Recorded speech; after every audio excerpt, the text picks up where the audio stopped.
There's a nut. I think you're thinking that. I love you, baby. Oh, maybe that's a different You'll song. think Isn't that. I see you, baby. Shaking your ass. Yeah. Well, we don't that's a say different. the Who said? ass Who's? word.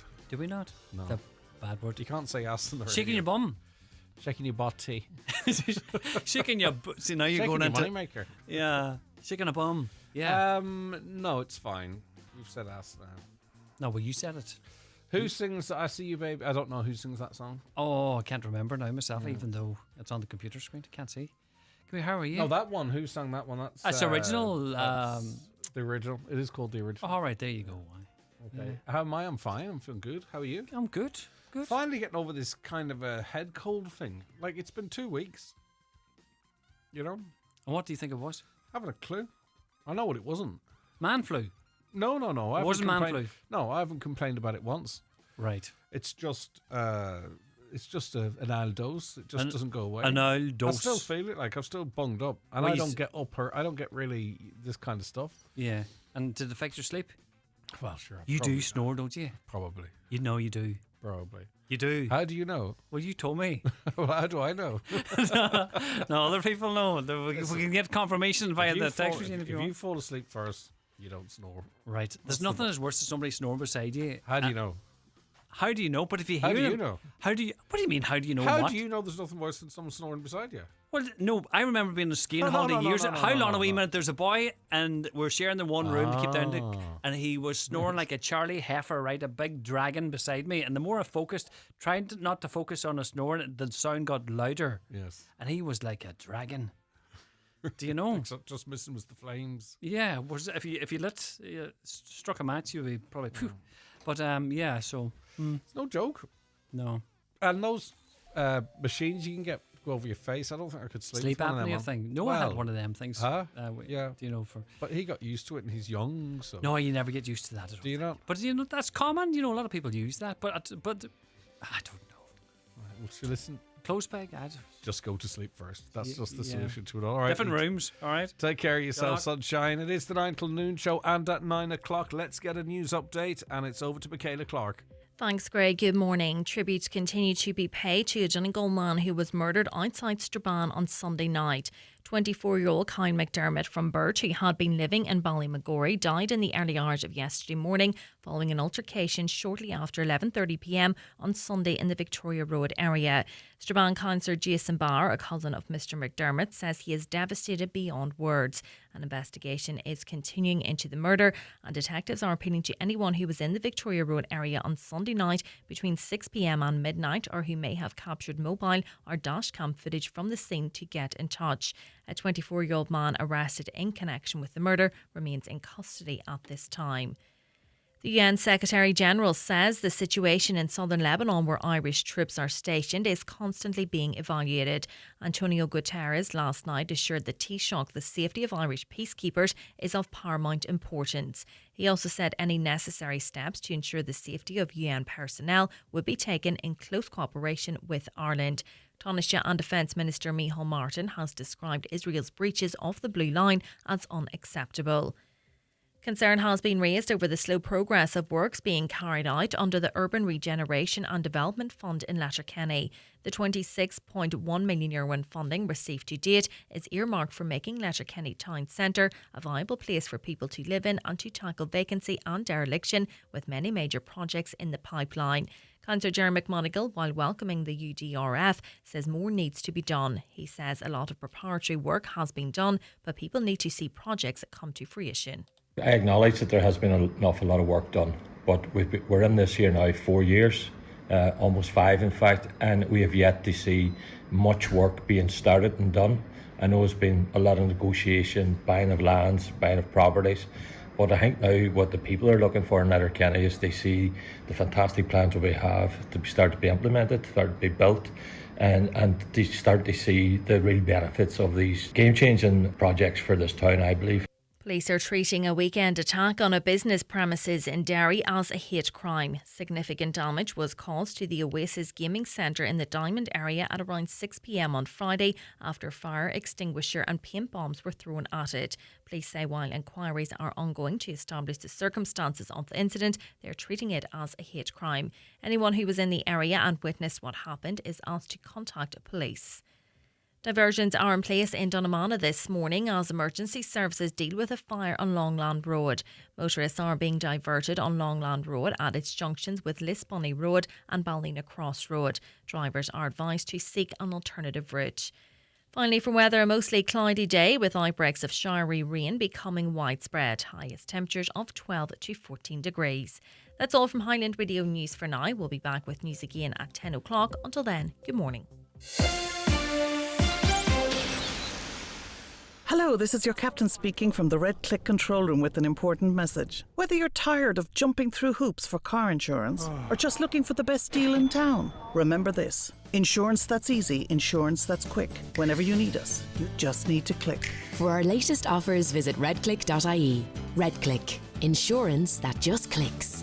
Generali Seguros y Reyes Seguros SAU, trading as Redclick and Generali, is authorised by the General Directorate of Insurance and Pension Funds in Spain and is regulated by the Central Bank of Ireland for conduct of business rules. And now, it's time for the talk of the Northwest, the 9 to Noon Show with Greg Hughes on Highland Radio. Hello and a very good morning. You're very welcome along to Tuesday's 9 till Noon Show. It's just turning 4 minutes past 9 on this, the 8th of October 2024, and we are all ready for another busy show, including community Garda information coming up for you just after 10, the very latest appeals and information from Garda Síochána, and loads more besides. If you want to get involved in the conversation or raise your own issues, I'll remind you once again of the numbers 086 60 25,000. That's your WhatsApp and text number. If you're outside the Republic, 00 35386 60 25,000. If you want to give us a call, Caroline and Shannon waiting to take your calls on 07491 25,000. And if emails your thing, comments at highlandradio.com. And don't forget, if you're listening on the podcast or our overnight replay, feel free to get involved whenever you're listening. Email comments at highlandradio.com and we pick them up and we can include them on the next show. And if you want to watch the show, feel free to do so. We're streaming live across YouTube, Highland Radio Ireland, on your mobile devices, but also on your smart TV and your Fire Stick, if that suits you, wherever you are today. And Facebook, Highland Radio News, Sport and Obituary Notices, Highland Hub, and on the X platform, Highland Radio Ireland. So it's in this day and age, you have to be everywhere, don't you, to reach as many people as is possible. Let's have a look at some of the stories on the front of and inside the newspapers. And we'll start with the Irish Independent today. Their front page story focuses on government concern that Ukrainian refugees are applying for international protection because asylum seekers are provided with better state supports. A recent Cabinet Committee meeting heard how almost 800 Ukrainians living in Ireland have applied for asylum since August, which senior government officials said needs to be monitored and mitigated. The warning came as ministers debated reducing the welfare entitlements of Ukrainians who are beneficiaries of temporary protection. The Cabinet previously agreed to significantly reduce payments for Ukrainians who arrived in Ireland following the Russian invasion. Since September, Ukrainians arriving in Ireland to seek protection from the war and those living in state-funded full-board accommodation are given a weekly payment of €38.80 per adult and €29.80 per child. This is the same amount as received by asylum seekers. Ukrainians were given access to the same welfare rates as Irish citizens when they first arrived. Almost 5,500 Ukrainians then had their supports reduced under the government's plan to bring parity between what is paid to new arrivals and those who came soon after the war. However, the Cabinet Committee was told of concerns about potential unintended consequences from the change in policy. Issues were also raised about plans to extend the reduced benefits to Ukrainians living in self-catering accommodation where they have to pay for their own food. On to the Irish Times now, and double payments of the state pension and child benefit along with other cost of living measures are due to be made by December 3rd under plans expected to go to Cabinet today. And I mention this in case there's a lot of people would be planning the Christmas spend based on some of this. The timing of the payments will likely fuel speculation about an early election. 7 of the 10 payments are due to be made before November 22nd, considered by many in political circles to be a probable date for the country to go to the polls. Minister for Social Protection, Heather Humphreys, is due to bring a memo to Cabinet outlining the delivery dates for the cost of living payments announced in the budget. The first will be an October bonus. That's a double welfare payment for pensioners, carers, people with disabilities and job seekers to be paid the week starting October 28th. During the week starting November 4th, there'll be payments of €400 to working family payments, disability allowance, blind person and invalidity pension recipients. There'll be a €300 payment to all fuel allowance recipients the same week. The first of 2 double child benefit payments before Christmas will happen on November 5th, with the second due to take place on December 3rd. People who get the carer support grant, they're going to receive a €400 payment during the week starting November 11th, and there is a €200 payment to those in receipt of the living alone allowance the same week. That is on the week starting November 11th. People getting child support payments, that's formerly the qualified child payment, will receive a payment of €100 per child in the week starting November 25th. And the Christmas bonus double payment for all welfare recipients happens in the week starting December 2nd. So that might be useful information for those of you who might be waiting on that. Sinn Féin covered in all of the papers today, not least the Irish Daily Mail. Mary Lou McDonald has ordered a complete overhaul of Sinn Féin's governance procedures after job references were provided by 2 party press officers for a former colleague who was awaiting trial for child sex offences.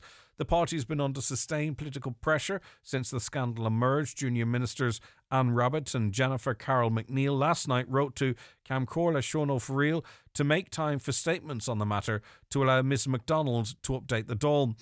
In light of the very serious child protection issues in the public sphere, we believe it is imperative that you exercise your jurisdiction to adjourn the Dáil on this specific and important matter of public interest requiring urgent consideration, they wrote. The pair told him it is a matter for how political parties are governed in this state and the steps they take to correct their own processes, which went very seriously wrong and failed to adequately protect all children on this island from sexual abuse. Just some background. Last month, former Sinn Féin press officer Michael McMonagle, 42, from Limewood Street in Derry, pleaded guilty to 2 charges of attempting to incite a child to engage in sexual activity and 12 counts of attempted sexual communication with a child on dates from 2020 to 2021. When McMonagle was arrested in August 2021, he was immediately suspended from the party. However, and this is where the timeline is important, he was appointed as communications and engagement manager with the British Heart Foundation. So he was suspended by the party because he was facing charges of child abuse charges, or I want to get the phraseology correct. But in any case, the attempted sexual communications, etc. So he was suspended from the party in August 2021. After that, and this is where there's something serious amiss. After that, he became communications and engagements manager with the British Heart Foundation. That was in September 2022. And last week it emerged he received references from 2 of the party's press officers in Belfast, which it would be unlikely, I presume, as they are press officers and given his suspension, that they wouldn't know the charges he was facing. But they still gave him references. The pair then resigned after the revelations surfaced. And as it relates to any party, and it has to be fair right across the board, it's reactive, isn't it? They resigned after it all became common knowledge, which is not ideal. You want to see all political parties being proactive and saying, hold on, there's something wrong here. Our governance should have picked this up, and so on. When it emerged yesterday that a major incident was being declared after a bus crash, a school bus carrying lots of children, the worst fears, I think, were triggered for many. A major incident was declared yesterday after a horror smash saw a school bus packed with pupils crash into a field and land on its side. Emergency services rushed to the scene after the double-decker swerved off the road near Carrowdore, County Down. The Northern Ireland Ambulance Service said 43 people and a driver in the vehicle when it crashed. 4 were hospitalised.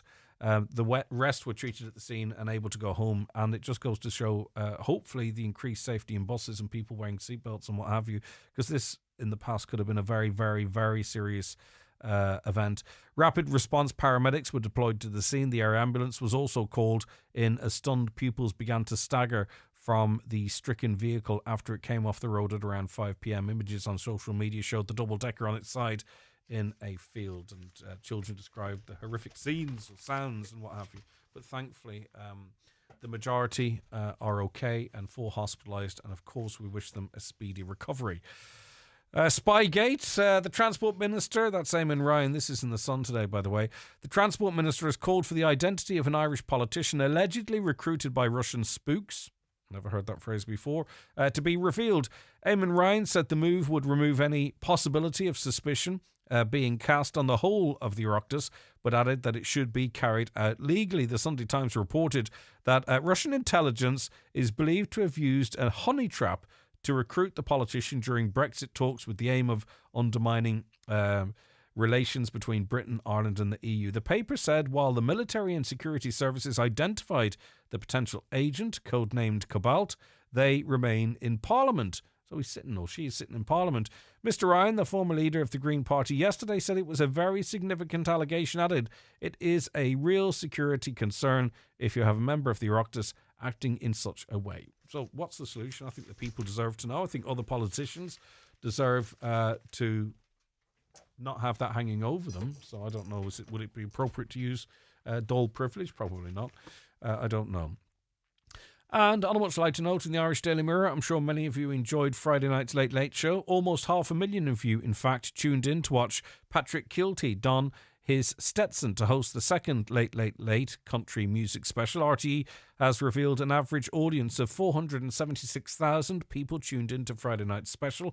A spokesperson said it was watched by 46% of the available audience on RTE1. Friday's show has generated over 58,000 streams on the RTE player over the weekend. This weekend, the Late Late Show has had over 14 million video views across all content and 880,000 engagements. Not to be sniffed at. Kieran Noon and Daniel O'Donnell thrilled the audience with their duet, which garnered over 3 million views alone. I didn't see that, actually. But I'm sure it was fabulous. Okay. Now, just before we take a break, just a couple of comments to catch up on from yesterday. Prices in shops, says the listener. I was in a shop in Dunlow on Friday. There were a number of items on special price, which I bought. When I got home and I checked the receipt and I found I'd been charged the full price. I won't be going back there again. I always be a bit cautious of the 3 for 10 offer or the 3 for 15 offer. As they go through, they're priced at $4.99 each. And it's only when the third one goes through the till that the saving is deducted, but you do watch with bated breath. Greg, it's not time to take our soldiers back from Lebanon, says the listener. Instead of trying to ignore that Israel can do what they want, killing innocent people every day, we're supporting these murderers, and our leaders are trying to give the impression that we have to support this slaughter in order to keep our economy. The problem is that the Israeli Defense Forces do not necessarily hold Irish peacekeepers in the highest of regards. They are of the view that Hezbollah was able to move weapons into the area where the peacekeepers are, to dig tunnels that go from South Lebanon to northern Israel, and putting communication networks and all that kind of stuff under the nose of UN peacekeepers. So I don't think really the Israeli Defense Forces are too concerned about the welfare of these peacekeepers. And they're effectively saying, we asked them to move, they're not moving, we're going to continue what they're doing, but we'll try our best to make sure that no harm comes to them. Now, we've kind of heard all that before as it relates to civilians. So if they can get out, I think they should get out at this point. Right, another caller says, as we hold our breaths in horror at what is happening in the Middle East, we know one thing to be true: until everyone is safe in the region, no one can be safe. Recognising Palestine will set the tone for peace, and that's it. Everyone, I mean, there has to be a peaceful, resolution. You would hope. Another caller says, I live in a housing estate. I'm tired of asking the council for help. There is a row of houses who have trees blocking their view. People had to move their cars as they were afraid that the trees would fall. The man who owns the house has let the trees block the streetlights. They're blocking the green area too. Can I cut the trees that are blocking the green area? Who's responsible for maintaining the trees? Where can I get help? Where do I stand? So they're in a housing estate. Obviously, one of the houses has let trees grow on their property, but it's blocking lights, blocking views. What can other people in that area do? It's always kind of important to know if these are sort of privately owned properties or public, or council-owned properties. But any advice there, if you've dealt with that in the past, what did you do? And talking of trees, a lot of people in and around the Letterkenny area very upset to see a large number of trees cut in the cover of darkness, and I'm not suggesting that was for any nefarious reasons, but a number of maple trees chopped down in Letterkenny to make way for a cycle path there and general road improvements with a view to improving traffic. But a lot of people upset that it happened at night time now.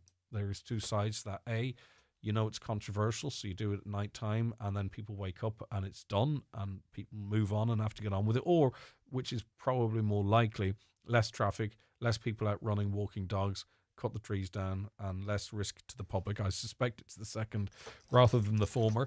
But anyway, this is relating to these roadworks in the Ballyrain area, and the fear is that the oak tree, which a lot of people want to protect, is next. But those beautiful maple leaf trees, they're gone. Which, there's just an irony to it, cutting down things that clean the air and help people breathe cleaner air to be replaced by, wider roads and cycle paths and what have you. But anyway, if you have a view on that or anything else for that matter, 086 60 25,000, that's the WhatsApp and text number, or give us a call on 07491 25,000. Daily newspapers are courtesy of Cosgrove, Centra and Diner, Mountaintop, Letterkenny. The 9 till noon show is brought to you by Letterkenny Credit Union. Seasonal loans now available for Christmas. Apply online or via our app today and get your loan transferred directly to your current account. To mark its 550th anniversary, Donegal Town is celebrating with a weekend of events from this Friday the 11th to Sunday the 13th of October. Come along for cookery demos by award-winning chefs, the Donegal Producers Food Market, great entertainment, reenactments, the annals of the Four Masters on display, social sculpture trail and parade, and much more. See Donegal 550th on Facebook for full details. In association with Donegal County Council, the Department of Agriculture, Food and Marine, Fáilte Ireland, the Arts Council Ireland and the Kelly Group. Let's talk about lamb. Quality assured lamb. There's so many ways to enjoy its natural flavour. Like tender lamb pieces for a midweek teriyaki stir fry, or succulent lamb chops, delicious with minty couscous. And for the weekend, leg of lamb with rosemary that the whole family will enjoy. For great meal ideas, visit boardbia.ie/recipes, and always choose lamb with the Boardbia quality mark, so you know it's produced to Boardbia's highest standards, verified at every stage. Don't even think about buying a bed until you've checked out Restex Beds. Famous for their quality, comfort and excellent service, a Restex bed will ensure a perfect sleep. Restex Beds, Mountaintop, Letterkenny. Leave the rest to us. I'm making a move. Looking for real choice? Leave diesel behind and make the move to Toyota Hybrid Electric at Kelly's Toyota Letterkenny and Mount Charles. World-leading hybrid electric technology, lower emissions driving, with the widest choice of hybrid electric models from Ireland's best-selling car brand. With flexible payment options available, make the move today at Kelly's Toyota Letterkenny and Mount Charles. Toyota, built for a better world. Highland Radio Time Checks brought to you by EirGrid, the operator and developer of Ireland's electricity grid. EirGrid, powering up communities, powering up Ireland. The time is 9:21. Very tragic news emerged, and news we're not used to, in fairness, in this part of the world very often. And it's tributes being paid to a Donegal man who was murdered outside Strabane on Sunday night. The dead man, a very popular and well-loved 24-year-old Kyle McDermott, originally from Donegal. Our journalist, Michaela Clark, is in studio to talk us through how this story developed, Michaela. Yeah, so Greg, yesterday morning we learnt of the news that the Victoria Road outside Strabane was closed in the Balmagory area. As the day progressed, then we got the sense that police were dealing with a very serious incident.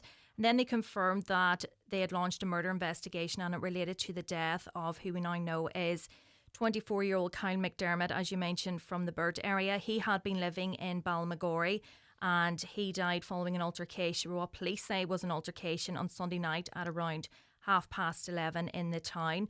A 24-year-old man has since been arrested. He was arrested yesterday in connection with the murder. He does remain in custody at this time, but police are continuing to appeal Anyone who was in the Victoria Road area between 6 p.m. on Sunday and midnight, if they saw anything or anybody who captured any mobile or dash cam footage of the scene, to come forward.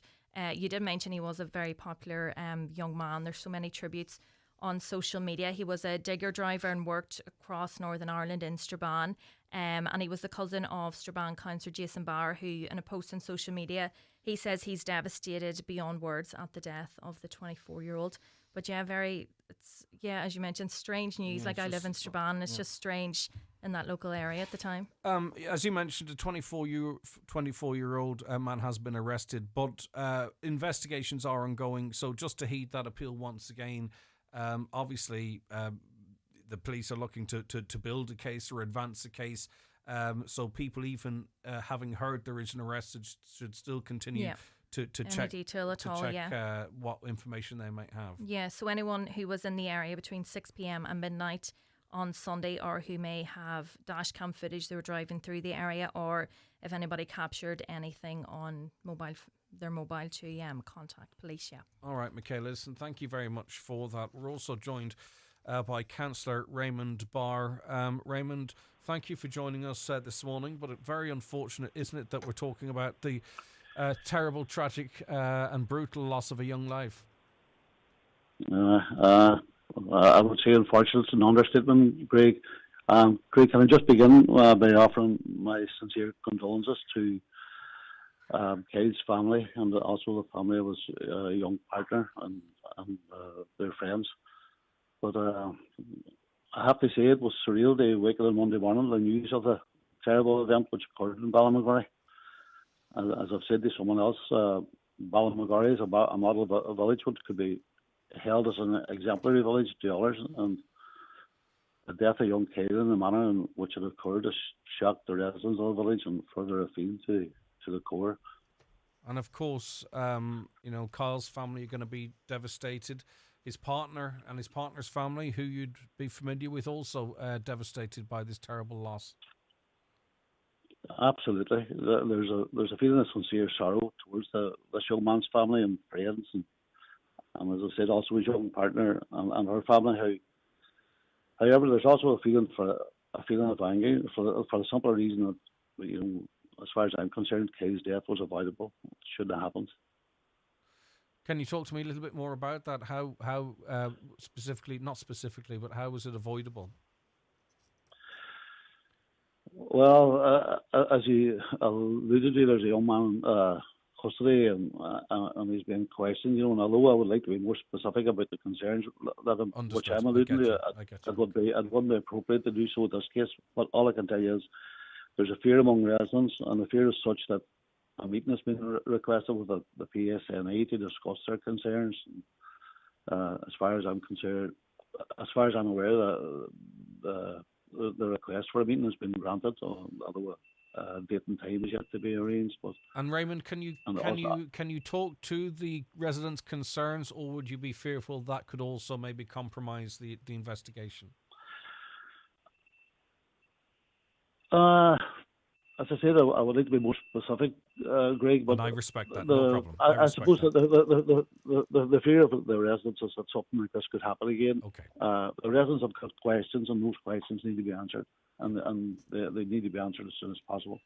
Okay, right. We'll leave it there. Okay, thank you very much indeed for that. That's local councillor, Councillor Raymond Barr, and of course we all join in offering our deepest condolences to Colm McDermott's family and wide circle of friends, and of course the ripples run far, and I'm sure are being felt quite significantly with his partner and the wider McGonigal family, and we extend our sympathies and our thoughts to them as well.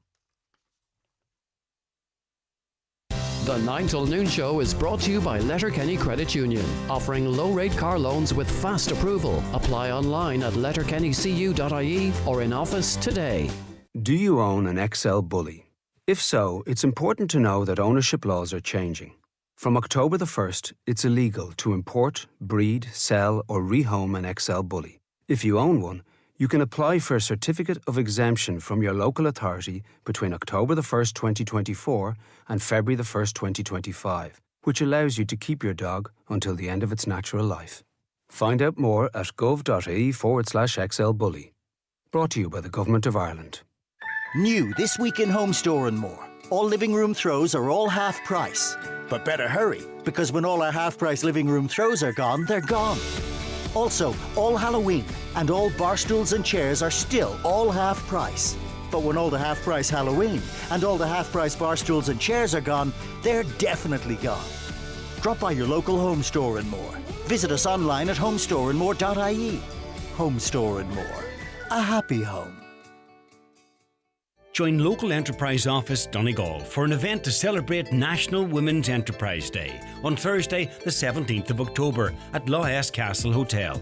This free event kicks off at 6 and features inspiring speakers like beauty entrepreneur Grania McCoy and leading health psychologist, author and host of the Super Brain podcast, Dr. Sabina Brennan. Local businesswomen will also share their stories of how to make it happen in business. Register now at localenterprise.ie/Donegal. Don't miss Donegal's premier event for female entrepreneurs on Thursday the 17th at Lourdes Castle. Highland Radio are planning a musical event just for you. Join us as we spend 3 nights in the luxurious Sleeve Russell Hotel Cavan from Monday the 3rd to Thursday the 6th of February 2025. You will enjoy luxury transfers, dinner, bed and breakfast and nightly entertainment with some of the very best names in country music, including Michael English, Robert Mazzell, David James, Olivia Douglas, myself Sinead Black and many more. Join us on Highland Radio's Cavan Country Getaway for just $4.89 per person sharing. Single supplement applies. Early booking advised by visiting the outlet on highlandradio.com or call us at 074 91 25,000 today. Okay, in studio with me is Cancer Thomas Sean Devine of the 100% Redress Party. Thomas, how are you?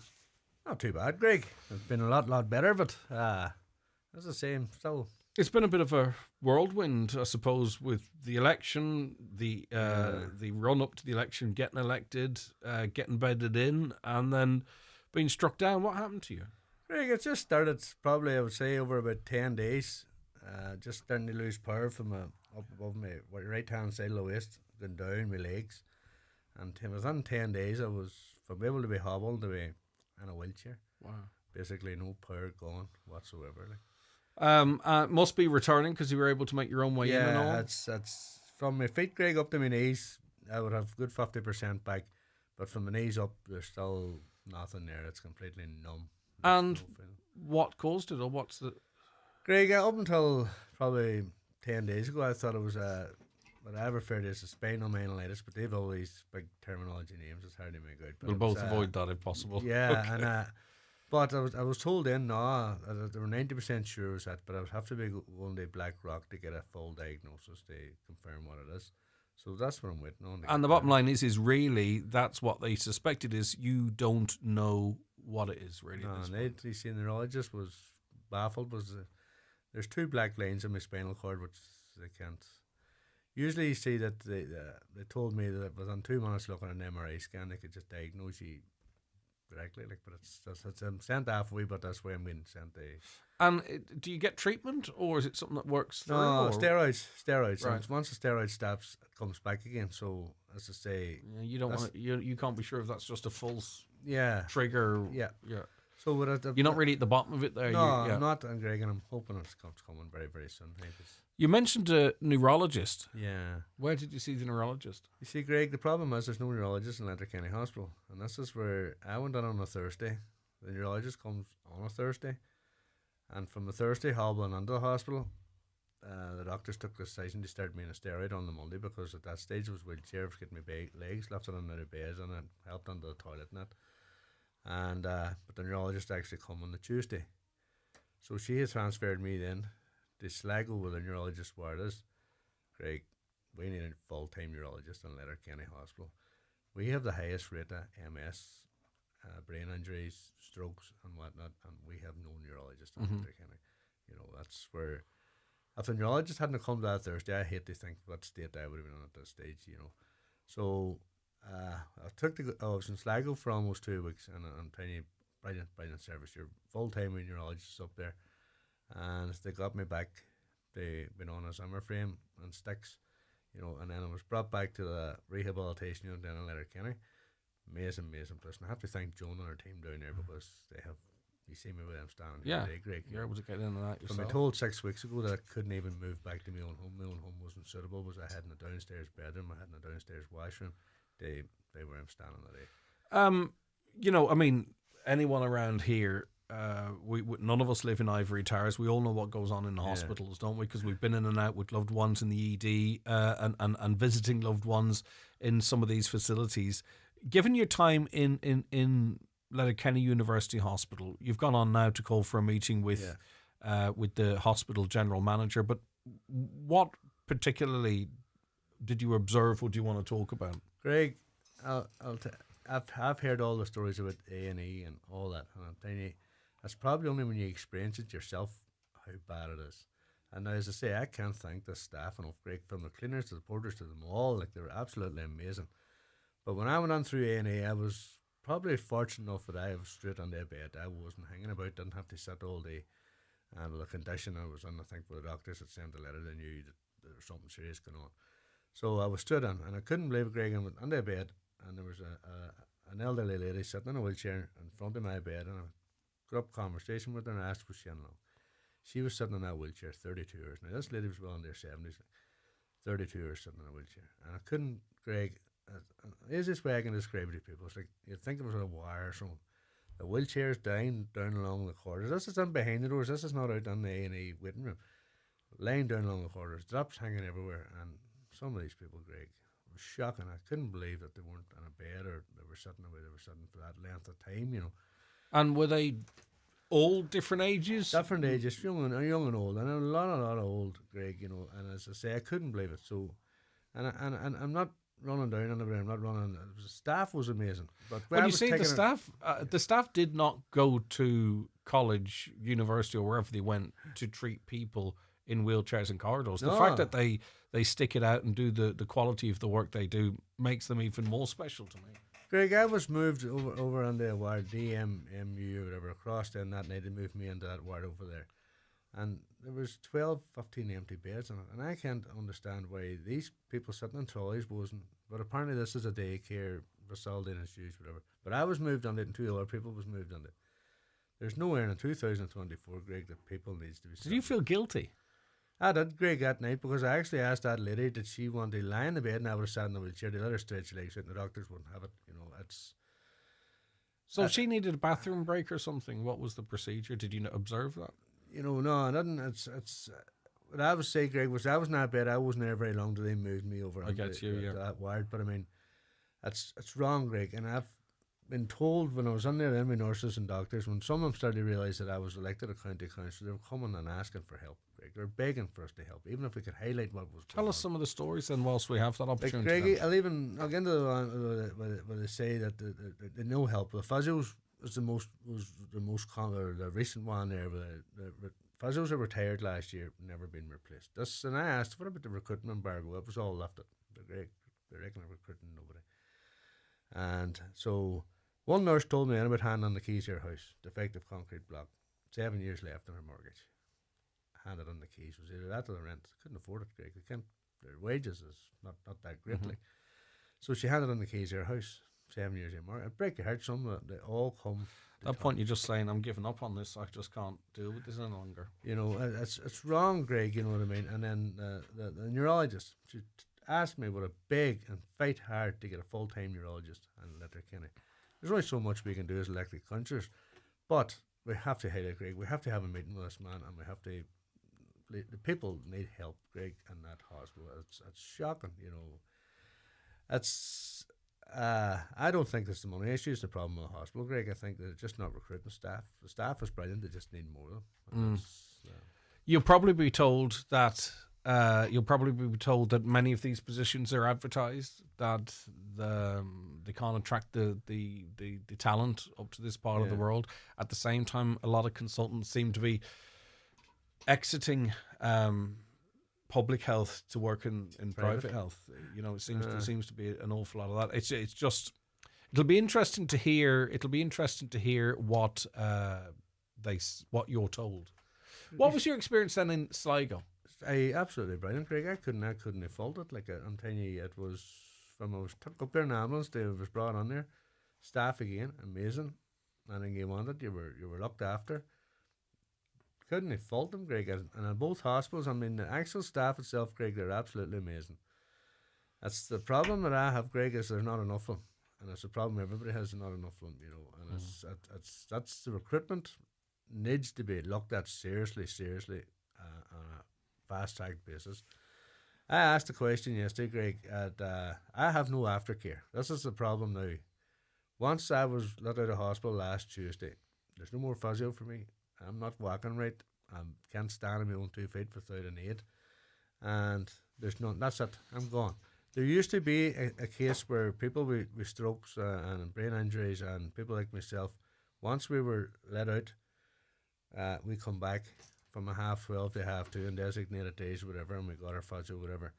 Because there's no physios now, they didn't recruit any more physios, that service is done. So I'm left out into the wilderness now until such times as I get a diagnosis and stuff like that. And that's wrong, Greg. As I say, I stated earlier, we're the highest in the county for MS and the whole lot, and there's no aftercare for people that been out of the hospital. Yeah, just to put some figures on that, there are 675 multiple sclerosis patients based in the Letterkenny University Hospital catchment area, but they have to travel potentially a 300-kilometre round trip to see a neurologist in Sligo. Yeah, that's it. And this has been going on for a long time now. It's been raised at the health forum. Nothing seems to have come of it, and here we are now towards the end of 2024. Yeah. But I mean, the public deserve to know why.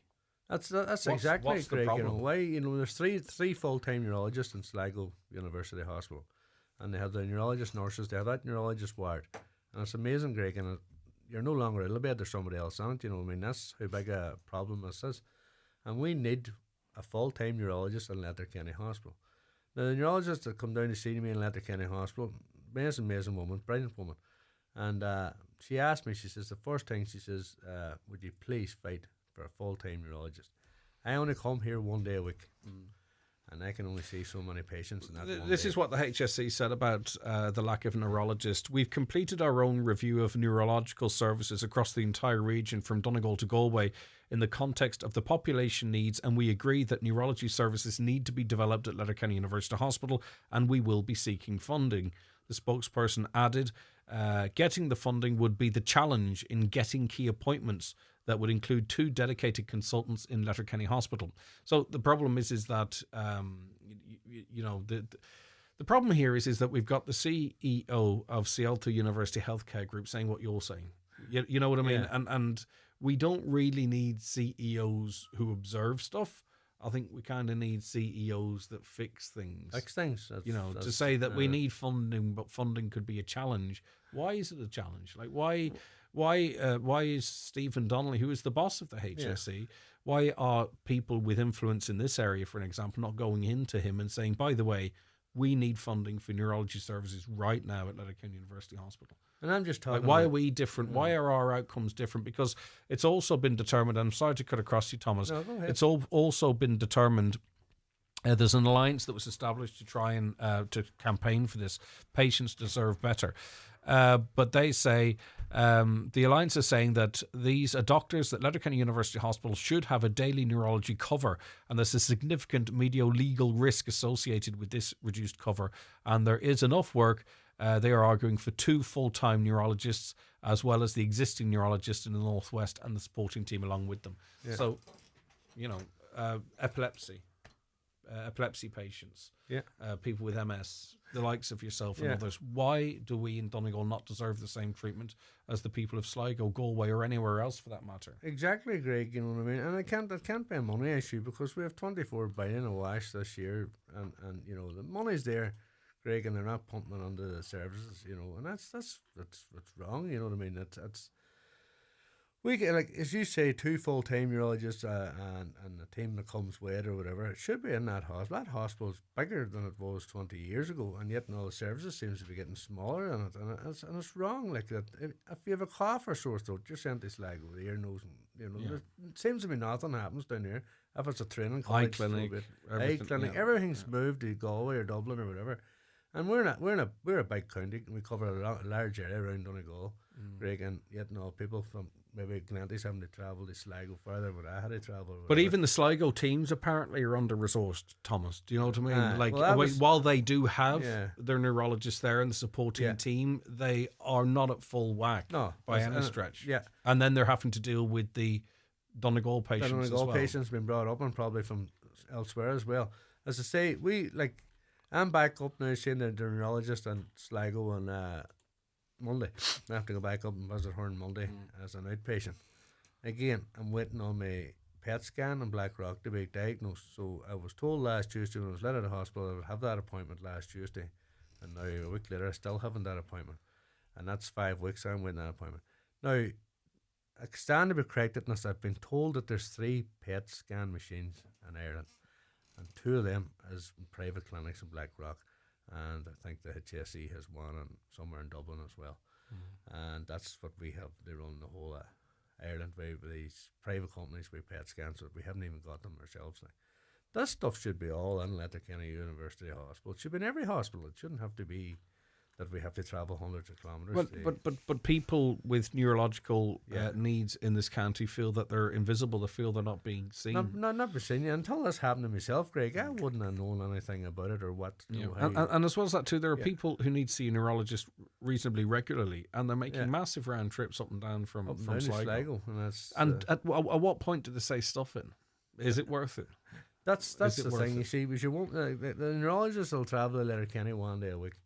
And they can only see so many patients on that one day. And then that's that. So if you're unfortunate enough that they don't get to see you, you're waiting to the following week again, because there's only so many beds in Sligo. Whenever I was referred to Sligo, I was actually another week in Letterkenny Hospital before the bed become available for me in Sligo. And by all that time, you're deteriorating, you're not getting the treatment that you need to be getting because you're waiting for another bed in another hospital. Yeah. Greg, it can't be the case in 2020. And I hope it's not the case with you that you've kind of semi-identified it, but the delayed diagnoses as well. People with MS or other conditions not getting on the right medication early enough. Yeah. It has very serious potential outcomes for people. And I just want to, and you're doing a good job on that, I just want to emphasize that this has a negative impact on people. Do you know what I mean? Yeah. Like for the rest of their lives. Yeah. For their well-being and what have you. And I just don't understand, and this is not a political point, I just don't understand why we're less important here, or it seems we're less important. Everything seems to be less important than Donegal. I'm not going to get into the defective concrete block issue and every other issue, you know what I mean? It's not even that. I have children in the house, Greg, I've never seen speech therapists and never seen physiotherapists there for 3 or 4 years. They're nothing there, you know what I mean? Everything seems to have been pushed aside, and especially when COVID started, Greg, all the physiotherapists, all the speech language therapists were all redeployed to other positions, and then were never brought back again. So we're left now, I think, and recently, at a recent meeting with the Little Angels, and that there were still 14 positions not filled for physiotherapists, speech therapists, and that in Donegal, and because there's an issue with if you done your. I think that's actually just in the east. I don't think that covers everywhere. Really. I think it's greater than that. And as I say, that's not right. There's people away training, and then why is these people leaving and go to Australia? You know what I mean? And heading to other. Well, then we learned last week as well, or the week before too, just in terms of the pressures on the hospital, home care packages, that the funding seemingly seems to have run out in Donegal. That those who've been approved for additional home care are not going to get it. They've been told they can't get it. There's a couple of hundred people waiting for home care packages. Yeah. That puts pressure on them, the hospital families, But these waiting times, these funding issues are not present in Dublin, where there's millions of people. And yet here in the northwest, that's a wait, and that's a long waiting time, Greg. And I'll tell you, it's longer when you don't know your diagnosis. And I wonder too. You spent an awful lot of time taking up a bed. You probably needed to, but I mean, I wonder if we had a neurologist in Letterkenny, you could have been discharged to home maybe after scans or what have you. Do you know what I mean? You probably would not need to have stayed in the hospital as long as you did. No, and I brought this actually up with my physiotherapist, Greg. I felt as I was taking a bed up. I live 2 minutes from the hospital. Yes. I had my physiotherapy in the morning and a wee bit of OT then. But the rest of the day I was there, and I felt, I could come down here in the mornings and do this and go back home. There's a bed there for somebody else. But once you leave that bed, Greg, you become an outpatient. I'm an outpatient. I have no care now. And this is the problem. If there was more physios not there, there's probably people, Greg, doesn't need to be staying, especially if you live locality to the hospital where it's only a quick nap down the road. Do your physio and go back home. There'll be more beds freed up. There's more staff there to look after patients and that. And this is what I had the conversation with a physio, and she says, once you leave this hospital as an outpatient, she says, you're done. And it's wrong, you know what I mean? Because I do need a lot of physio. Like she's given me stuff to do at home. But doing at home, Greg's not the same. Your muscles have to be built back up again. And doing at home is not the same as somebody professional showing you, pushing you to that limit, and it's wrong, Greg. Caller says the hospital has been like this for years. My husband waited 7 hours in the hospital as a cancer patient, as they did not have a hospital bed. The staff are brilliant, but the management aren't helping. Counsellors shouldn't be paid to sit on the hospital's floor and board as they are doing nothing to help. And I don't believe that to be the case. I think the likes of Thomas here, as an elected rep, he's calling for a meeting with the hospital's general manager. In reality, will it resolve anything? Possibly not. Will we get some answers? Maybe. But what else can be done? Because this is happening for a very, very long time. Every now and again, we expose what goes on behind the doors like you have today. But really, at what point do the powers that be step up, those with influence, and say enough is enough? Has to be, Greg, and because I say I'm a man of my word, and I give these nurses and doctors and physios not my word that I'll do my best for them. And if I had a camp outside that hospital, do we get answers? Do we get actions done? Well, so be it. We'll do it. It's wrong, Greg, and I'm telling you, if it's a problem is in the hospital, there's 24 billion circulating around the country. It shouldn't be. People's health should be put first. We heard from the HSE that funding these positions could be an issue. Yeah, well, it can't be, Greg. And if that's the only hold up, Greg, we'll be pushing for funding and we'll get it done. All right, some of those answers are a couple of months old, but that just talks to how long this has been ongoing in many areas, but not least in terms of neurology. Right, Councillor Thomas Sean Devine, listen, continued recovery. It's great to see you back up on your feet, albeit with your two wee friends, but hopefully now you get the diagnosis, because you want to know precisely what it is, don't you? It's an unknown race. And then from there you can really crack on with your recovery, but we hope it all goes well, and I'm sure it will. Thank you very much. All right, Thomas, that's Councillor Thomas Sean Devine. Anything to say on that? Let us know. 086 60 25,000. The 9 till noon show with Letterkenny Credit Union. Simplify your debts with a debt consolidation loan from Letterkenny Credit Union. Call us on 074 910 2126 or apply online via our app or in office today. Join us at Heron Auto, Donegal Town for our 251 Open Weekend from 17th to the 20th of October. Explore the latest Opel and Kia models with exclusive offers. We're open Saturday 9 to 4 and Sunday 12 to 4. Don't miss your chance to upgrade. That's Heron Auto Open Weekend 17th to 20th of October, Killybegs Road, Donegal Town. Make your meals simply better with food from around the world at Dunnes Stores. Combine our fragrant curry pastes with creamy coconut milk for a taste of Asia. Take your taste buds to Italy with our delicious range of pastas and sauces, and go big on flavour with aromatic stir-fry sauces like teriyaki and black bean. Then save at the till with a 5 off 25 grocery voucher. Make restaurant quality meals at home with Dunnes Stores Simply Better. Terms and conditions apply. Voucher can be used on next in-store grocery shop of €25 or more. With more routes nationwide, your TFI Local Link bus service provides connection to the wider Transport for Ireland public transport network. Save up to 30% when you use your TFI Leap card on TFI Local Link services. For route and timetable information, visit transportforireland.ie. We're Transport for Ireland. We're Transport for you. It's the Right Price Tiles and Wood Flooring biggest ever sale. Up to 50% off everything in store. All tiles, all wood flooring, all outdoor slabs, cladding and bathware. Everything slashed in price. This sale is not to be missed. Right Price Tiles and Wood Flooring biggest ever half-price sale ends Sunday. Highland Radio weather updates with McElhinney's. If you haven't started using the McElhinney's Layaway Club, it's not too late. Spread the cost of Christmas with designer gifts for the whole family. Available by phone or in store at McElhinney's Ballybuffet. A mostly cloudy day with outbreaks of showery rain becoming widespread in the evening. The rain will ease, leaving a mix of showers and some bright spells. Temperatures of 12 to 14 degrees. I'm joined on the programme now by Pádraig Shevlin. Good morning, Pádraig. Thanks for your time. Thanks for taking the call. Good morning, Greg. Right, you've been highlighting the chopping down of these maple trees in Ballyrane, and I suppose many people feel the oak tree must be next. It seems counterintuitive in this day and age to see these beautiful mature trees being felled.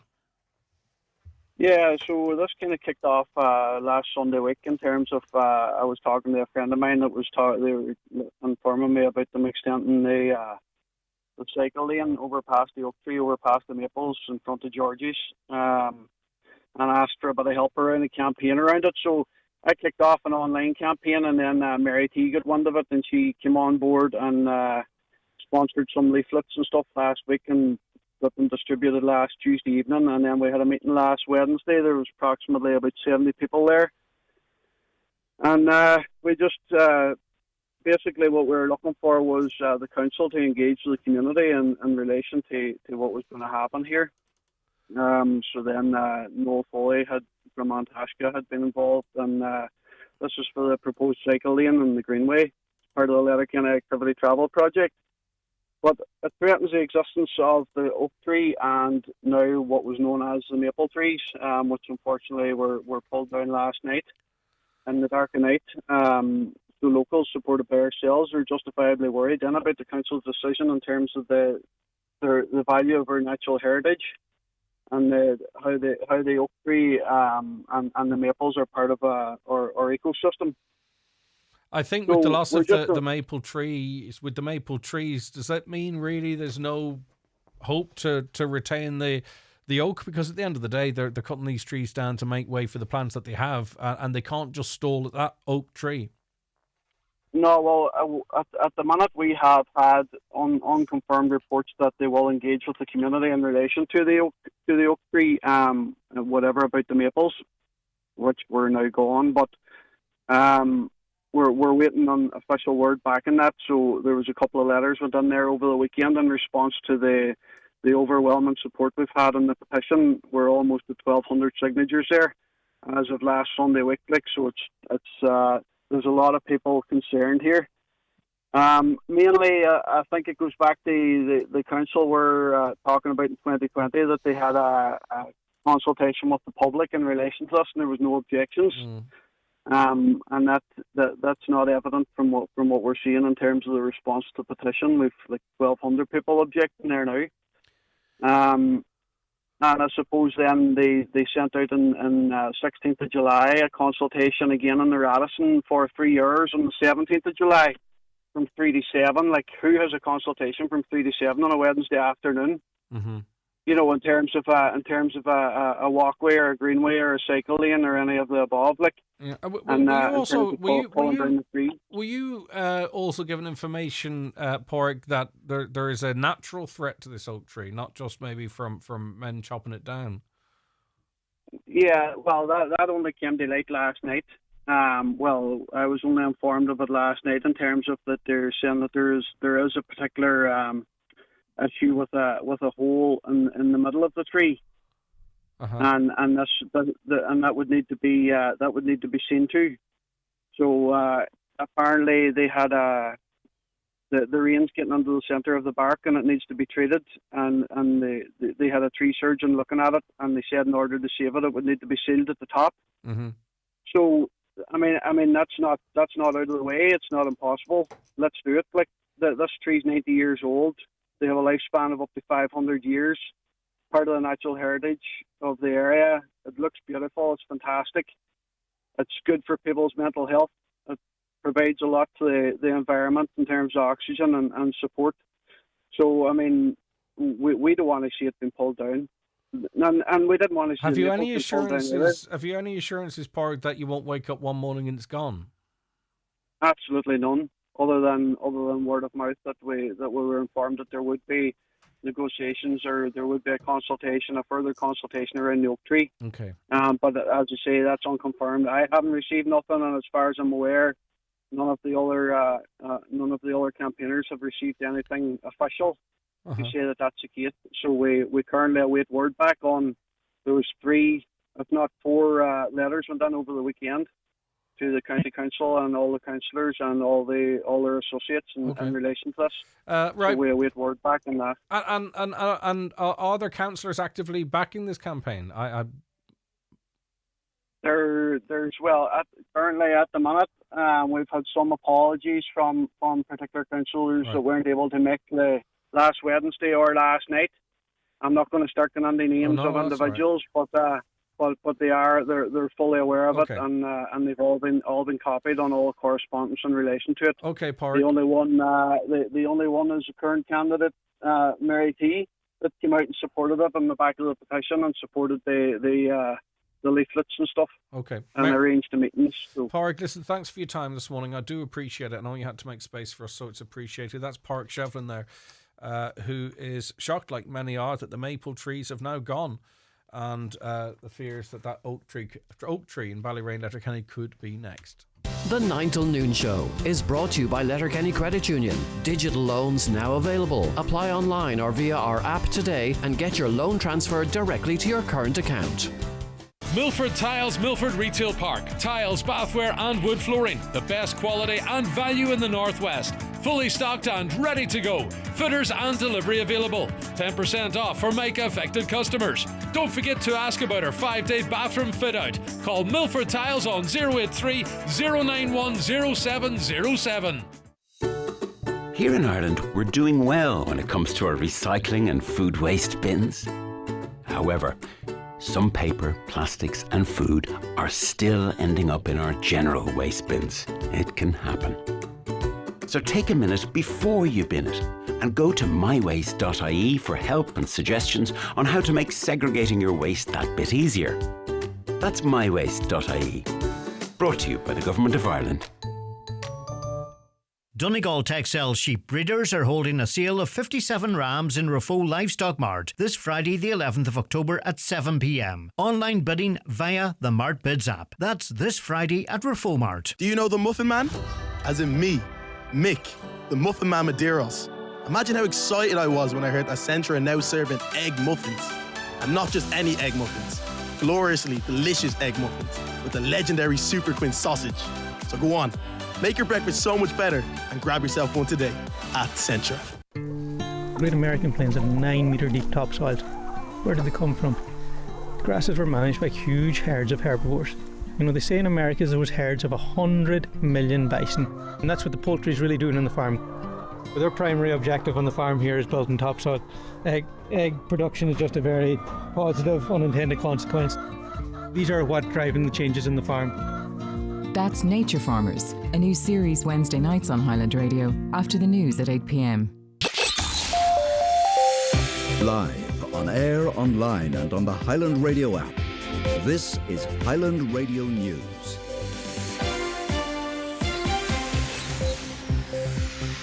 Good morning, it's 10 o'clock. Donald Kavanagh at the news desk. Letterkenny Milford Municipal District is being asked to seek a meeting with the General Manager of Letterkenny University Hospital to discuss the staffing crisis there. The issue was being raised this afternoon by 100% Redress Councillor Thomas Sean Devine, who's spent several weeks at the hospital after becoming ill over the summer.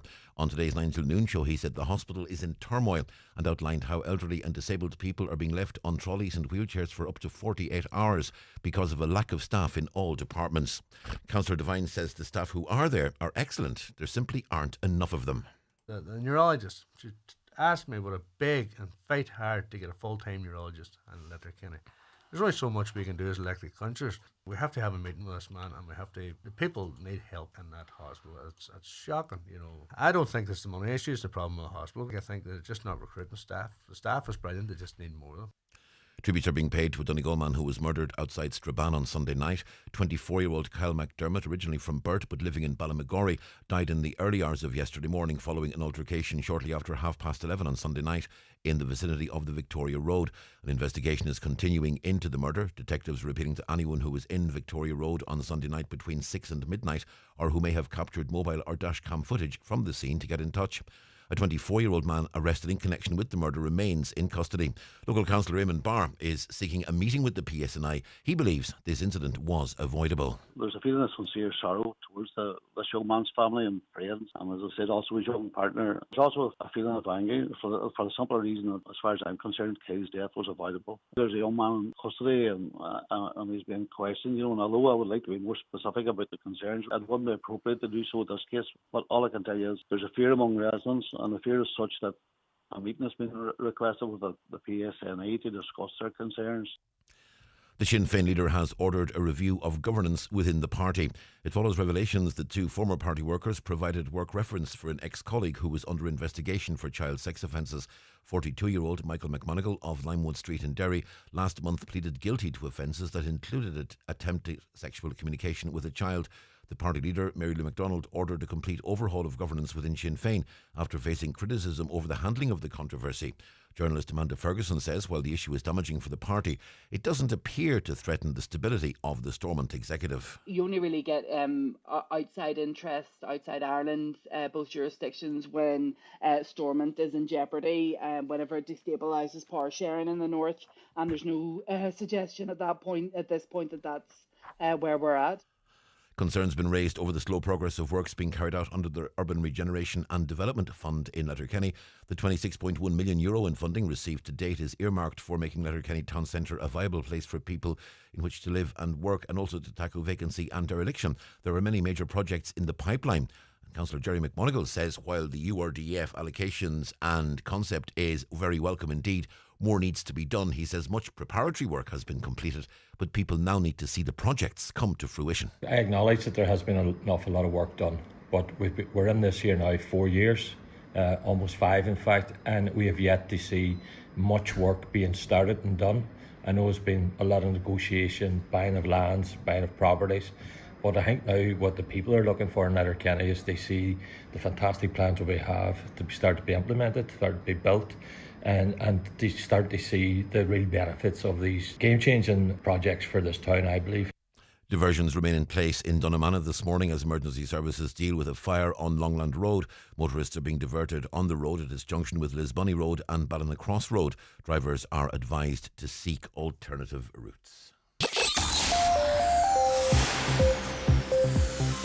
Weather forecast mostly cloudy with outbreaks of showery rain, becoming widespread rain easing this evening, leaving a mix of showers and some bright spells. Top temperatures today 12 to 14 degrees Celsius. And that's Highland Radio News. We're back with news headlines again at 11 o'clock. Check all of today's news on our website, highlandradio.com. But for now, from the news team, good morning.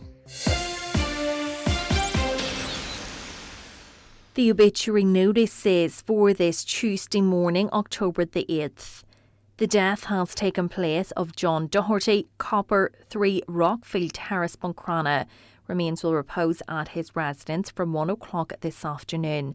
Funeral from there on Thursday morning at 10:20, going to St Mary's Church, Cockhill for 11 o'clock requiem mass with burial afterwards in the adjoining graveyard. House private from 11 o'clock to 10 o'clock. Family flowers only, donations in lieu to Carndonagh Community Hospital Patients Care Fund. Funeral mass can be viewed online at churchservices.tv. The death has occurred of Anne Comerford, née Ward, 74, The Beaches, Ballybuffet, and formerly of Stranorlar, reposing at McCool's Chapel, Vress, Ballybuffet, this evening from 5 o'clock until Rosary at 9 o'clock. Funeral from there tomorrow morning at 10:30 for requiem mass in the Church of Mary Immaculate, Stranorlar at 11 o'clock. Cremation on Thursday afternoon at 4:30 at Lakelands Crematorium, Cavan. The requiem mass will be streamed live on churchservices.tv. Donations in lieu of flowers, if so desired, directly to the Donegal Hospice, Letterkenny, or care of any family member. The death has taken place of Hugh McFadden, Green Lane, Ramelton, reposing at the residence of his daughter Mary McFadden, Rectory Road, Ramelton, today from 11 o'clock until 11 o'clock. Funeral Mass tomorrow morning at 11 o'clock in St Mary's Church, Ramelton. Burial afterwards in the adjoining cemetery. Mass can be viewed on churchservices.tv. Family time on the morning of the funeral. Family flowers only, donations if desired to Ramelton Community Hospital Patients Comfort Fund, care of any family member or Patrick Sweeney, funeral directors. The death has taken place of Thomas Joseph, late of Mullenban, Muff. Funeral service in No Head Presbyterian Church tomorrow afternoon at 1:30, followed by burial in Muff Parish Churchyard. Family flowers only, donations if desired to No Head Presbyterian Church, care of Alex Joseph, 87 Caw Hill. Visitors welcome to Adair and Neely Funeral Home today between 6 o'clock and 8 o'clock. The death has taken place of John Collins, Malin Road, Moville. John's remains are reposing at his home today from 11 o'clock until 9 o'clock. Funeral from there tomorrow morning at 10:30. For 11 o'clock, funeral mass in St Pius X Church, Moville, followed by burial in Ballybrack Graveyard. Funeral mass can be viewed live on movilleparish.com. Family home is private, please, on the morning of the funeral. Family flowers only, please. Donations in lieu if desired to the Irish Cancer Society, care of any family member or Eamon McLaughlin, funeral director. The death has taken place of Barney McNulty, 14 St Michael's Terrace, Creeslaw, formerly Falmore, Creeslaw. Remains are reposing at the home of his nephew, John McNulty, Kilmaclue, Creeslaw, today from 12 noon until 10 o'clock. Funeral Mass in St Michael's Church, Creeslaw, tomorrow morning at 11 o'clock. Burial afterwards in Doe Graveyard. Mass can be viewed live on mcn.live. Family time on the morning of the funeral. Family flowers only, please. Donations in lieu if desired to St Vincent de Paul, care of any family member or James Harkin, funeral director. The death has taken place of Rhoda Buchanan, née Hunter, Soccer, Trent Churchill. Rhoda's remains are reposing at her late residence today from 11 o'clock until 10 o'clock. Funeral from there tomorrow for service in Trent Presbyterian Church at 2 o'clock, followed by interment in the adjoining cemetery. The death has taken place of Susan Padmore, née O'Reilly, 55 The Park, Ballybuffet, and formerly of Derry. Reposing at her home, 55 The Park, Ballybuffet, today from 3 o'clock until 9 o'clock. Requiem Mass in St Columbus Church, Longtire, Derry, tomorrow morning at 10 o'clock. Interment afterwards in the city cemetery. The Requiem Mass can be viewed live via the parish webcam.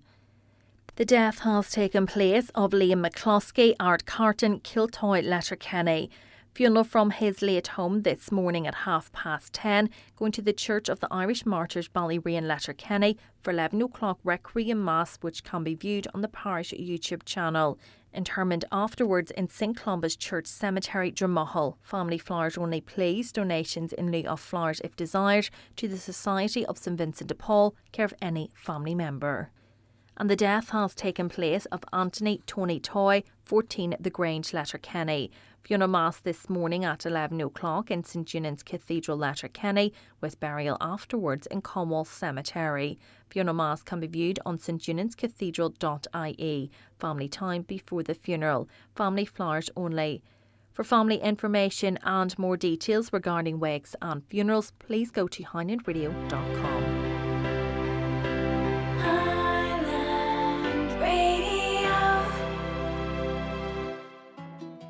It's flu season, and children are twice as likely as adults to catch the flu, which can sometimes cause serious illness. That's why all children aged 2 to 17 can get their free nasal spray flu vaccine, a safe and effective way to protect them, and the rest of your family too. So make an appointment with your GP or pharmacist. Visit hsc.ie/flu for more information. From the HSC.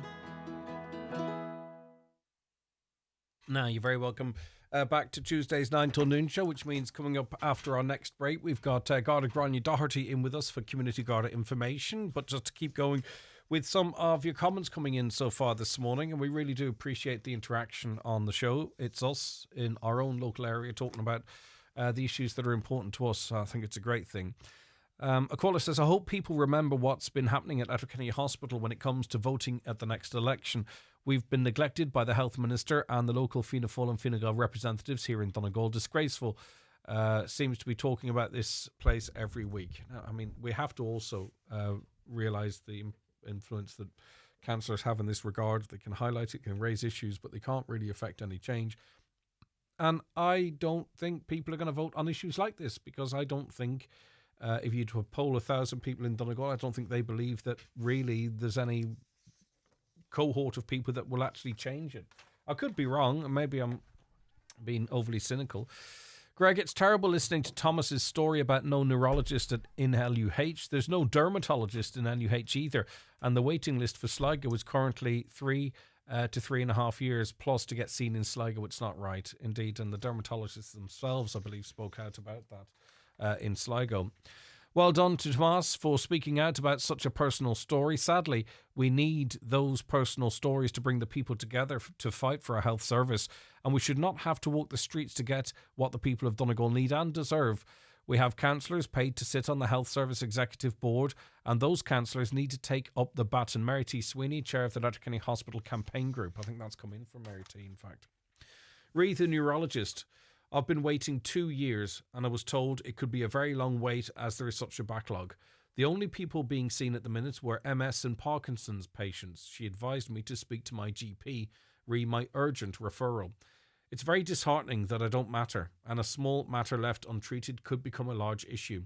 3 visiting consultants coming to Letterkenny 1 day a week is not good enough. It's a satellite service, isn't it? That's all it can be. And I'm sure the consultants themselves know that they can't provide an adequate service for the hundreds upon hundreds of people that need these services.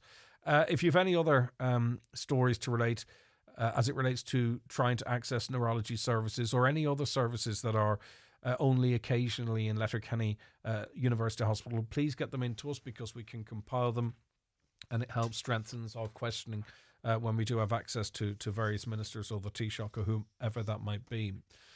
There's a lack of management in Letterkenny Hospital. Nobody in management bothers or cares. Nurses are worked off their feet. Once matrons were taken away, everyone felt that they could stand idle. I mean, again, the management's not here to defend themselves. I would dispute it. I would say they are actively trying to recruit, actively trying to seek funding. Now, in terms of improving services, but I respect what you have to say as well, and maybe you're speaking from your own experience. My husband, wait for this, has been waiting 3 years to see a neurologist at Letterkenny. We had to go private to get seen. Imagine waiting for 3 years on such a potentially important matter. I read that one as it relates to one lady's husband. Hospital staff, the best going to Australia, says a listener. The problem is it snowballs, doesn't it? Because, like, I can't imagine what it must be like to work in such an environment when you're in the business of caring for people and making them better, and you see your colleagues leave and no one else is coming in, and your workload's increasing and your hours are going through the roof, and it feels thankless, and you listen to the radio, and even though we clarify it's not about the staff, maybe you still feel that we're talking negatively about your place of work. That's not the intention. But you can understand then why people might be off on sick leave, or they might move elsewhere, because work becomes more difficult. On the issue of the oak tree in Letterkenny, while accepting that people's well-being and safety is more important than trees, the council will hopefully plant 2 trees for every tree cut down to facilitate walking paths and cycle routes.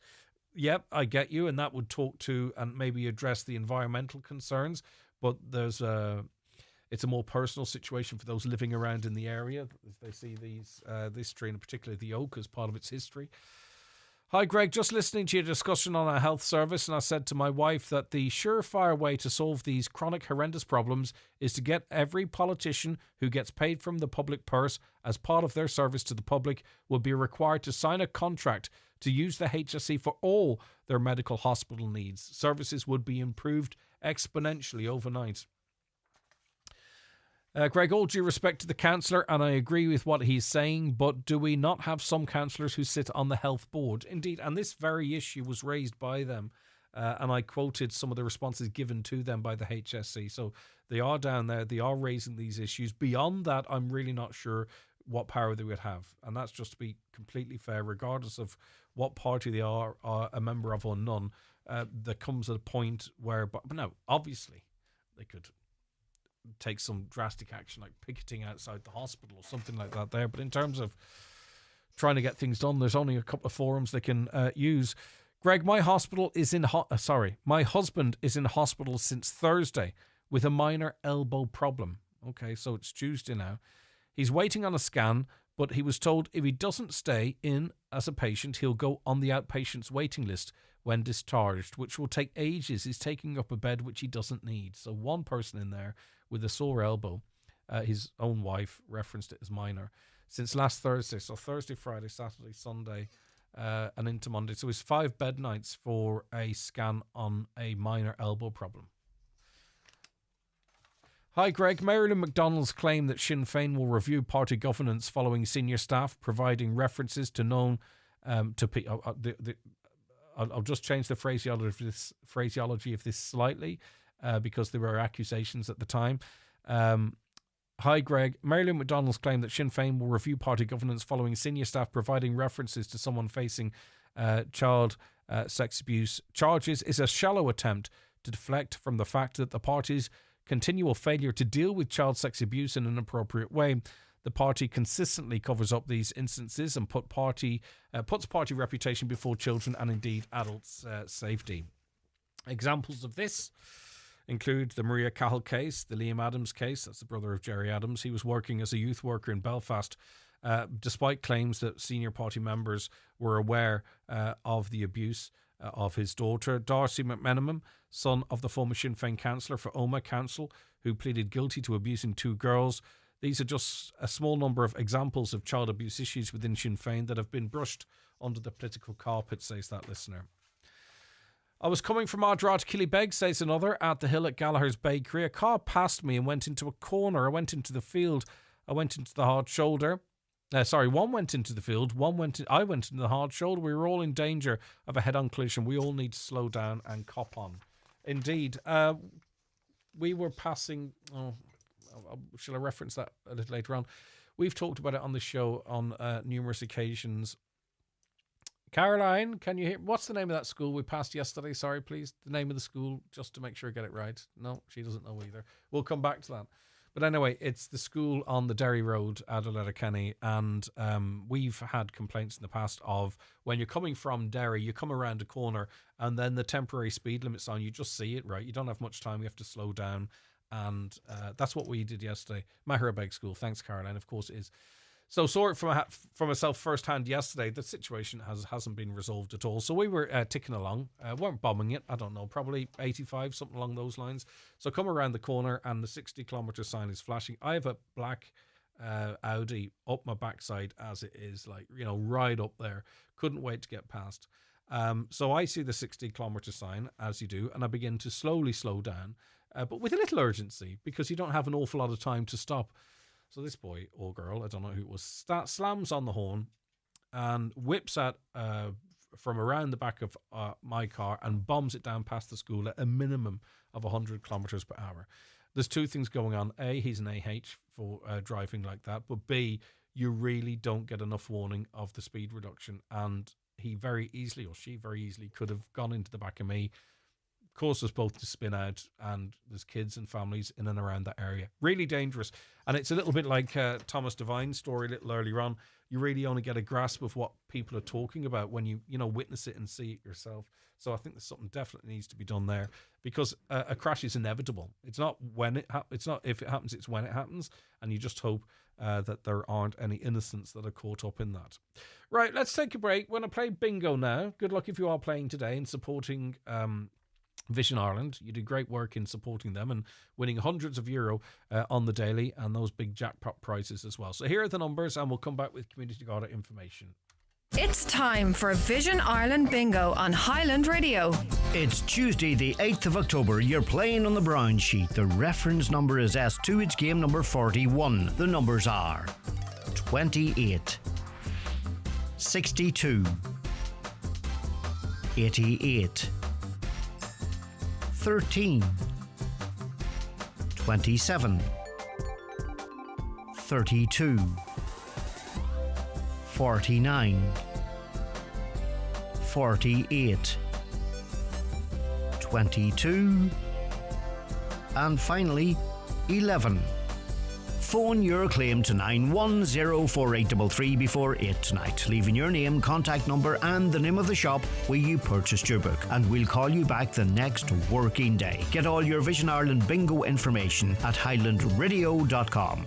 Cada irin da vala tastel, mala tastel kosu lumsa. Cada irin da bagasta dealish dira kosu lumsa. Ta iseg airfort shunnen. Cada irin dumsa marshin fiamak a creenig shandon airport pungai. Parkal in Akvina Slondal Gonstro, Rocktanesca, agus inid scriba driecta, Paris, Nua Auruk, agus Lanzarote, de Airfort Gonstro, Tid Féin, agus da Vala, Curtus La Sierra Inta Kig Shannon Airport Punkai. The Seamus Grant Festival, the 11th to the 13th of October, featuring Scottish supergroup Blazing Fiddles, concerts, sessions, workshops, exhibitions and film show. For more information, go to our website, SeamusGrantWeekend.com, or check out our Facebook page. Concert tickets now available on Eventbrite. Clonmany, 11th to the 13th of October.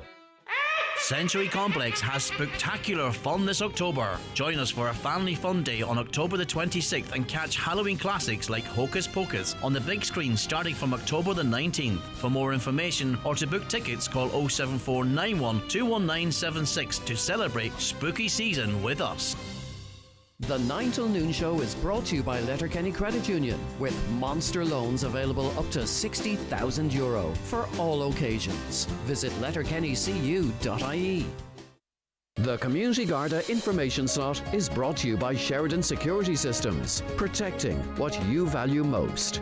Call today and get your zero-wire alarm system from €299. Sheridan Security, 91-26025. All right, Tuesday the 8th of October, 10:23, time for Community Garda information this week. And in studio with me is Garda Grania Doherty from the Letterkenny Garda Station. Grania, good morning. Good morning, Greg. How are you keeping? I'm fine. That's good. Good to hear.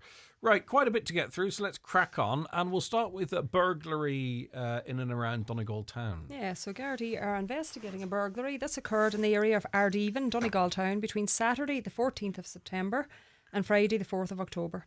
A derelict house was entered, a couple of windows had been smashed, entry was gained, and the interior was totally ransacked, I believe.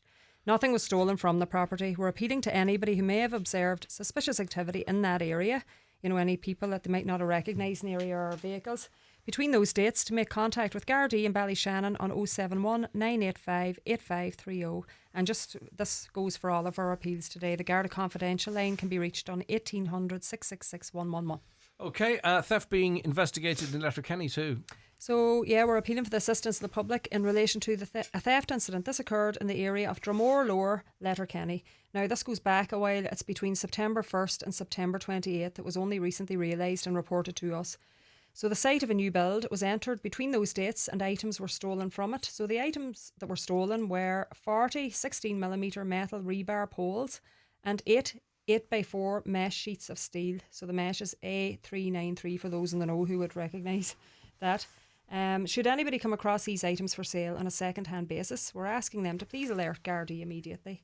And if anybody can assist with our investigation with relevant information, we ask them to contact Gardaí in Letterkenny on 9167 100. And there are quite a few rebuilds ongoing, you know, in Donegal at present. So we would just ask people as well, you know, the builders and the owners, you know, of these rebuilds, just to make sure maybe that everything is well secured, and to put up good lighting around the site also.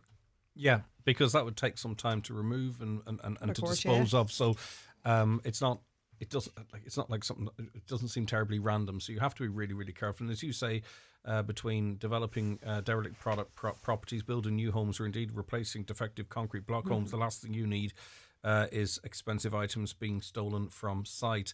We'll go to Raphoe now. A theft there.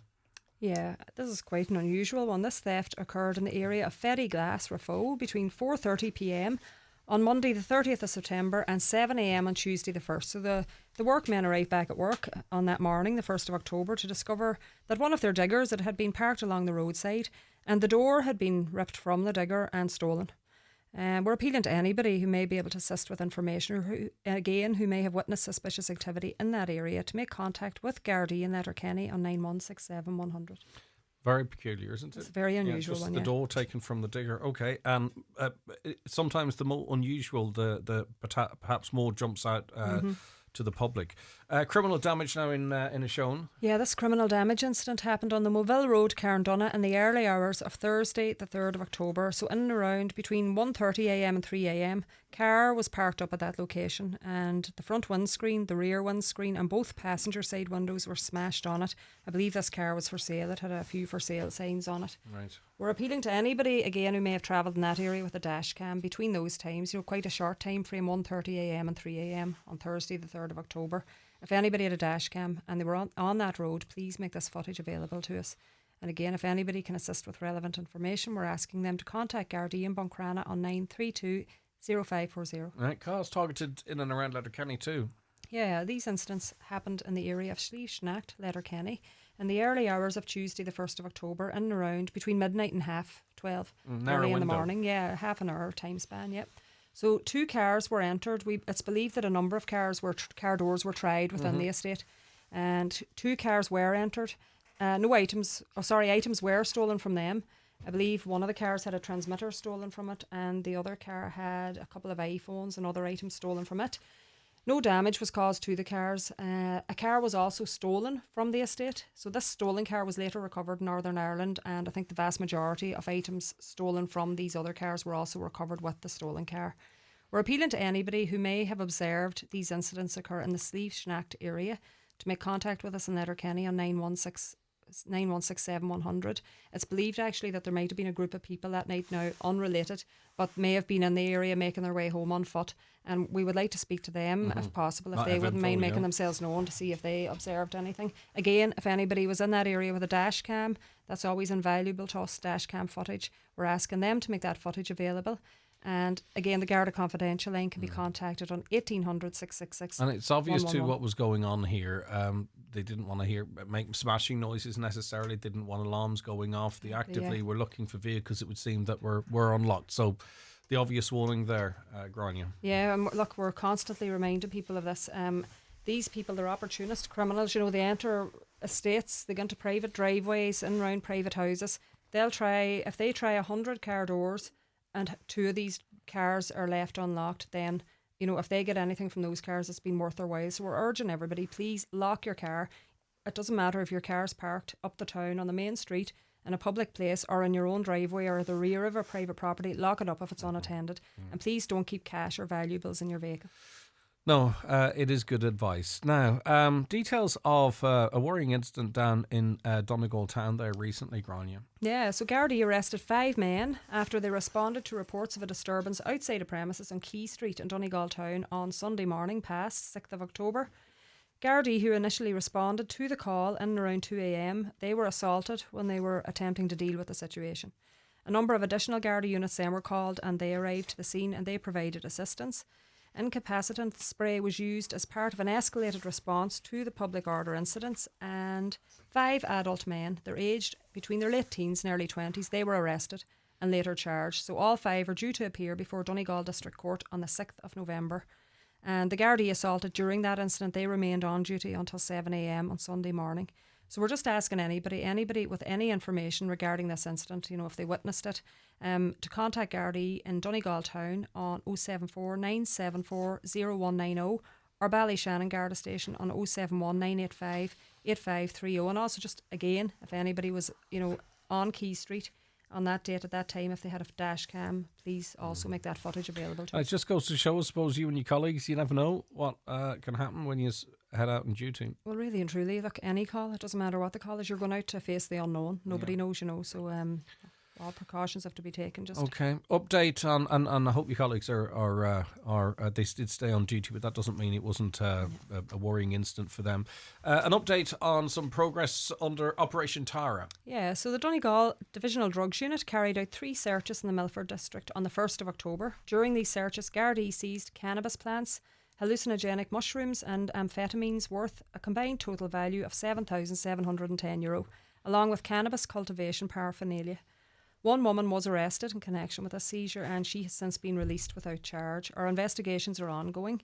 Gardaí are appealing for anyone who has information in relation to the sale and supply of controlled substances in Donegal to contact the Donegal Divisional Drugs Unit in total confidence. It will be treated with the strictest confidence, any information provided. They can be reached on 9167100. Again, the Garda confidential line is always for any sort of incident or information on 1800 666 111 or any Garda station. Yeah, I don't think anyone wants this stuff on the streets, and we do have to be the eyes and ears at times. Okay, emergency SMS text service. Yeah, well, this was actually something I came across the other day. I posted it to the Facebook page, and I just thought it was of interest. You know, it was something I found of interest anyway. Hopefully it'll be of interest to others. It'll be of use to them. So yeah, so having the option to call the emergency services, and we often give out the emergency services numbers here, 999 or 112, and we take that for granted that number's there. It's available to us if we're in an emergency situation. But some people aren't in the same, position as us. They can't hear or they can't speak, with the operator when they make this emergency call. So you can now use this emergency text service. It's called the 112 emergency text service if you're unable to call. And the details can be checked out at www.112.ie. So in order to assist the operators, you register your details. You can go on this website beforehand and register your details, such as your air code, medical history, any other personal information, for example, your next of kin. And you can do that beforehand, but that's not obligatory. You can still use the service even if you haven't registered beforehand. So the emergency SMS text service can be used to contact the emergency call answering service ECAS for help by sending an SMS or text message to 112. It can be used by anyone who's not able to make a voice call due to a speech or hearing impairment or other situations where a voice call just might not be possible. You might feel threatened, or it could be a domestic situation. Exactly. You could be away in a room and not just able to make a voice call, and you can use this service. So when you send this emergency SMS text to 112, your message is then sent to the emergency call answering service. The emergency operator will contact the emergency service, Garda, ambulance, fire or Coast Guard that you request, and will read your message over to them. The emergency service may need more information, and they will then reply to your text asking for more details if necessary. And look, text communication is slower and less efficient, so obviously, if at all possible, please do make a voice emergency call. But just to let people know that service is available. And I think particularly, and it could be reassuring for family members of people maybe who have visual impairment or communication issues, but in the first instance, as you say, you don't have to, but just to reiterate, you can register your details, where you're actually living, any medical history, or even next to kin or what have you, at 112.ie. Okay, I think that's really useful, just to register that stuff. You never know, but I think that's the kind of information that listeners will be able to match its relevance to their own personal situations. So 112.ie. Okay, now Road Safety Week 2024 takes place from the 7th. It's the 7th today, is it? No, it's the... Today's 8th, yes. So kicked off yesterday with Tyre Safety Day. So Road Safety Week takes place between October 7th and October 13th. So look, we're making the usual appeal. We're asking all drivers, please think about road safety this week. Make changes if necessary to your own driving behaviour in order to make a road safer. If there's anybody out there listening, they're in the habit of driving without their seatbelt, or maybe the odd time they lift their phone, please have a rethink this week. Going forward, to make changes to their driver behaviour. Check your car as well. I was chatting to someone recently, and they were talking about they met someone with one headlight out and how dangerous it was. And I says, well, have you checked your lights? Like maybe yours are out. No. Yeah. Do you know what I mean? So it's funny, they're sitting there observing someone, but hadn't actually maybe switched everything on in the car and did a walk around to make sure all the lights are working. Exactly. Your brake lights, your indicators. You never know, especially on older vehicles, you don't necessarily get the notification on them. So, whilst we see in others... you can see fault in others, exactly, just not always in yourself. So home to have a look around the car, check the tyres as well, because they're the only thing really we have in contact with the road. That's in terms of the vehicles. In terms of us, unfortunately, a number of detections again. Well, I say unfortunately, we hope it discourages people and takes unsafe drivers off the road, but just some figures in relation to detections. Well, if you have seen the Facebook page this week, we've had quite a few. The roads policing units are out there. They're checking tyres, checking for tax, insurance, numerous other, but there's been a lot of offences, a lot of drink and drug drivers, unfortunately. So across the Donegal division over the past week, so from last Tuesday to today, I just checked the figures this morning, and we've had 13 arrests for drink driving and 4 arrests for drug driving across the Donegal division, and they're very worrying figures. And it's just obvious the road safety message isn't being taken, not that it's not being taken on board, it's not being taken seriously by everybody, unfortunately. I mean, that's a big number. That's quite a large number for 1 week. For 1 week, it is. And that's you can't be everywhere. Those are the detections, and obviously it's completely irresponsible, illegal if it's drugs and unsafe. But I mean, these are people now who are off the road effectively in terms of their job or getting kids to school, or there's huge consequences for being caught in this way. Yeah, of course, yeah. The Not repercussions least the safety are, message. Because if the safety message isn't getting through, maybe then the personal impact message might land. Yeah, and a lot of people, I don't think of those repercussions. Perhaps some people are relying on their driving licence for their job, for their livelihood. Off the and road then for a couple of years. Exactly, yeah. So everything needs to be taken into account, but most importantly, the loss of life on the roads, is the safety element. Yeah. Is paramount, that we want to make the roads safer. So we'll just give out a few. Look, we're giving these out constantly, but it's Road Safety Week, so we'll reiterate these messages. Only needs one or two people to hear it. I know it's repetitive, Gráinne, but it's important. We have to try. Yeah, exactly. Yeah. So look, we're continuing to urge all drivers: slow down, wear a seatbelt, ensure that your passengers are also wearing their seatbelts. Don't use a mobile phone while driving. Put all electronics out of reach. Keep your full concentration on the road as a driver. Never drive while under the influence of alcohol or drugs, and don't get into a vehicle as a passenger with someone who you suspect might be under the influence either. Alert Garda, and this isn't always an easy one for people. They feel maybe a sense of betrayal if they're betraying a friend, or they don't want to be seen as a tell-tit, more or less, But look, the way to see it, you could be saving some creature's life on the road. If you ring us and somebody's leaving a bar and they've had maybe 5 to 10 pints of Heineken, whatever they've had, Guinness, ring us. You could be saving a life by making that call. That's what the most important thing. I mean, I've put this before this position, and I say this, and I think, what would I do, right? But you can either have the feeling like a telltale tit for passing on information, or if you thought about it and then you learn that person caused a fatal collision, it could be someone in your own family living with that, which is more palatable for you, preventing something and maybe being seen as a grass, or having to live on your conscience that you didn't. Exactly. You have to weigh it up, which is more important, and that's it. And you can ring Garda anonymously. You can ring the Garda confidential line. You can ring the station and say, car registration number is such and such, is leaving this premises now. I believe they might be heading in this direction. You don't have to leave your details. You can just say, I just want to remain anonymous. I wanted to make you aware. That's it. So alert Garda if you encounter dangerous driving, or if you're aware of a driver who is under the influence. And as I mentioned earlier, Tyre Safety Day, that took place yesterday as part of Road Safety Week, and a number of fixed charge penalty notices were issued to drivers across the division, Donegal division, because of defective tyres. A number of vehicles were also seized because of dangerously defective tyres yesterday. Please check your tyres regularly, even more regularly when the tread depth reaches 3 millimetres. The legal minimum tread depth is 1.6 millimetres. And the more worn your tyres become, the less grip they have on the road surface. And now, as we're entering the winter season and the icy roads, this is of more importance. Please check your tyres. And just in relation to the drink driving, drug driving, people make a calculated decision in that regard. Often with tyres, it's not the case. Because tyres can wear unevenly. So you can look down your arch, right, and see the outside of your tyre looks fine. Yeah. Right? But you could have, really dangerously defective tyres in the middle or on the inside as well. So it's just to get well, I wouldn't get my hand in there because I've scraped my hand on wire before because I hit a curb and had a tyre that was unevenly wearing. But that blows out.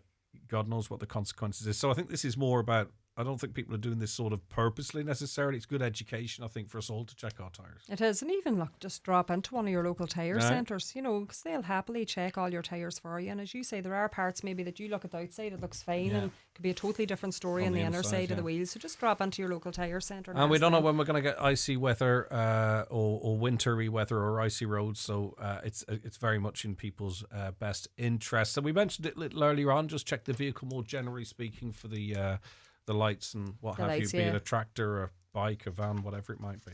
Check exactly. Check your lights on your car, motorcycle, tractor, van, that they're all in good working order. For those who have trailers, please ensure that the lights and reflectors are all in place and that they are also in good working order. And look, we have a shared responsibility when it comes to road safety. It doesn't matter if you're driving a car, you're cycling a bike, or you're out for a walk. We all have that responsibility when it comes to road safety. We can all play our part. So we'd just like to address pedestrians, maybe, and cyclists. Please remember, when you're out walking, cycling or running, that although you can see the traffic, they can't always see you. And the time has come. Dig out your high-vis armbands and jackets and ensure that when you're going out on a public road that you're highly visible at all times. I've had quite a number of people actually messaging the Garda Facebook page in the last maybe week or last couple of weeks, just now that darkness has fallen that bit earlier, and they're concerned. They've seen people out on back roads, country roads walking, and they're totally black or dark. Well, we're at the point now that if it's overcast, it's 6 o'clock. Exactly. In the evening. Do you know 6 what I mean? It o'clock is 6 onwards, o'clock. really. It really is actually where you are. You need your lights on in your car if they don't come on automatically. The amount of people have daytime driving lights and don't have them on as well. Yeah, and as you said, I think you said to me the last time I was here was a good point as well. You could leave your house for a walk now. These evenings, that's it, yeah. it could be daylight. Exactly. And then by the time you come home, it's darkness. So just put on the high vis and make sure that you're going to be As you seen. say, the most important thing you've said is that we all have a shared responsibility. We're not our enemies. You have to be safe, be seen, and that is whether you're a pedestrian, whether you're a cyclist, whether you're a car driver, whatever it might be. Yeah, well, we don't want to always be pointing the finger at motorists either, drivers. You know, everybody has a part to play. You know, we all have a part to play in road safety, and we ask everybody, please do take it on board this week. If you have changes that you feel that you should be making to your driver behaviour, please do that. You know, it's of a paramount importance now. We need to keep people safe on the roads, and we've had an awful amount of deaths on the roads and tragedies on our roads, and we don't want any more. You know, we want to prevent that going forward. Definitely. Garda Grania Doherty, as always, thank you so very much indeed. I do appreciate it. That was Community Garda information for this Tuesday, the 8th of October 2024. You can watch it back on the Garda Síochána Facebook page a little later on, or listen back on the podcast, and it's back live for you on the show after the 10 o'clock news next Tuesday. The 9 till noon show with Letterkenny Credit Union, now offering mortgages from €40,000 to €600,000 with no hidden fees or transaction charges. Letterkenny Credit Union, 9102127. It's flu season, and children are twice as likely as adults to catch the flu, which can sometimes cause serious illness. That's why all children aged 2 to 17 can get their free nasal spray flu vaccine. A safe and effective way to protect them, and the rest of your family too. So make an appointment with your GP or pharmacist. Visit hsc.ie/flu for more information. From the HSC. There's Monster Bingo tonight and every Tuesday night at Mulroy Woods Hotel, Milford. €3,250 must go. Doors open at 7:30. Bingo starts at 8:30. That's Monster Bingo tonight at Mulroy Woods Hotel, Milford. Testing. Do you need to get your hearing tested? Test your hearing with a free sample hearing aid from Hidden Hearing. Order your free sample hearing aid today. Call 1-800-370-000 or visit hiddenhearing.ie. Transform your home with Hegarty's Home Interiors in Buncrana. Discover a wide selection of stylish furniture and decor to create your perfect space. Our expert team offers personalised advice to match your style and budget. Visit us on Main Street, Buncrana. Open Monday to Saturday 9 a.m. until 6 p.m. or visit hegartyshomeinteriors.ie. Hegarty's Home Interiors, making homes beautiful since 1946. Highland Radio are looking for a full-time receptionist and office administrator to join the team. If you thrive in a busy, diverse work environment, then this job is for you. A minimum of 2 years' experience is required in an administrative role, and accounts experience is an advantage. CVs can be sent to hr@highlandradio.com. The closing date for this position is Wednesday, the 9th of October. The 9 till noon show is brought to you by Letterkenny Credit Union. Seasonal loans now available for Christmas. Apply online or via our app today and get your loan transferred directly to your current account. Joe Gallagher Entertainments brings Smokey and their hits tour to the Mount Errigal Hotel, Letterkenny on Saturday the 15th of February 2025. Playing all the classic hits including Living Next Door to Alice, Oh Carol, Mexican Girl and many, many more. Relive the 70s and 80s with Smokey. Tickets on sale now from the Mount Errigal Hotel reception and ticketmaster.ie. Driving on properly inflated tyres is not only safer for you and your family, it will reduce your fuel consumption and save you money. And it's much better for the environment. Get your tyres checked by a Circle ELT member today. It's free. There are over 3,000 member outlets nationwide. To find out more, visit circleelt.ie. Circle End of Life Tyres, supporting National Road Safety Week in association with the Road Safety Authority. If you've got a wedding, prom or other special occasion coming up, there's a great offer right now at Watson Menswear in Letterkenny. Get a three-piece suit, shirt, tie and shoes for just €299. Yes, suited from top to toe for an amazing €299. Watson Menswear are open 7 days a week on Main Street, Letterkenny, and online at watsonmenswear.com. The Christmas Club is also now open, and a small deposit will secure any item. OMG, girl, you look unreal. Where's your dress from? Oh, thank you. I actually borrowed it from my friend. Stop. I love sharing clothes. We swap all the time. No need to buy new. Exactly. You look amazing. Oh, thanks a mil. Enjoy your night. You too. Buy less, rewear, share, because that's what's trending right now. Find out more about circular fashion at reversethetrend.ie. Brought to you by the Government of Ireland. Highland Radio weather updates with McElhenny's. If you haven't started using the McElhenny's Layaway Club, it's not too late. Spread the cost of Christmas with designer gifts for the whole family. Available by phone or in-store at McElhenny's Ballybuffet. So it's going to be a mostly cloudy day today with outbreaks of showery rain becoming widespread. In the evening, the rain will ease, leaving a mix of showers and some bright spells. Temperatures today 12 to 14 degrees in mostly moderate north and northeast breeze. Fresher on coast, but nothing compared to the weather that is about to land on Florida in the United States. A massive storm over there, so we wish them all the best as they face into that, and hopefully everyone can get to safety. Right, okay, we're joined in studio now by two guests, namely Pascal Blake, Hospitality of Notre Dame de Lourdes. Good morning to you. Thank you for coming in. Morning, Greg. And we also have Father Stephen Gorman, Director of the Rafo Diocese Pilgrimage to Lourdes. Thanks for calling in, Father. Appreciate Thanks, Greg. Your time. Delighted to be here. I'll start with you, Pascal, if you don't mind, because your connections, love, being drawn to, however you want to phrase it yourself, to Lourdes is really quite significant, isn't it? You're a very frequent visitor. What is it about Lourdes? It's a peace and the love of Lourdes that drew me to it. I first went down in 1974 on the invitation of Father Willie McMenamin to join the Diocese of Rafo pilgrimage there. And it used to go then every 2 years. So for a period of 20 years, I was going there then. And then I got involved with the Hospitality Notre Dame de Lourdes. It's a group, an organisation of volunteers, both medically and otherwise, who go to work with the sick. And then this year I was awarded a medal for my service for all the years. Which is a great honour. A great honour. And it was actually, that came about through my wife's illness. She had pancreatic cancer, and one of her last wishes was to go to Lourdes. And because she went a few times with me as well.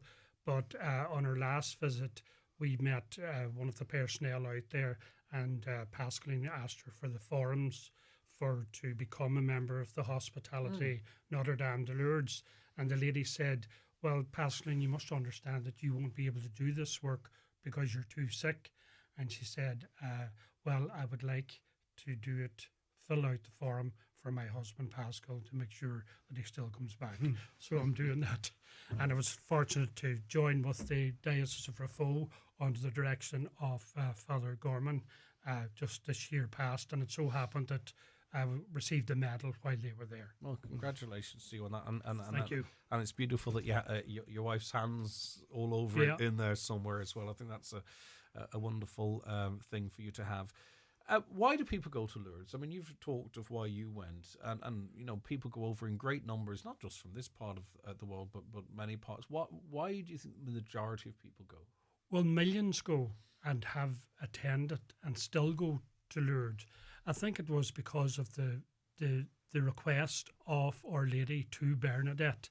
Her requests were 3, and that was to bring the sick in procession from all over the world to Lourdes, tell the priests to build a chapel, a crypt, which is there.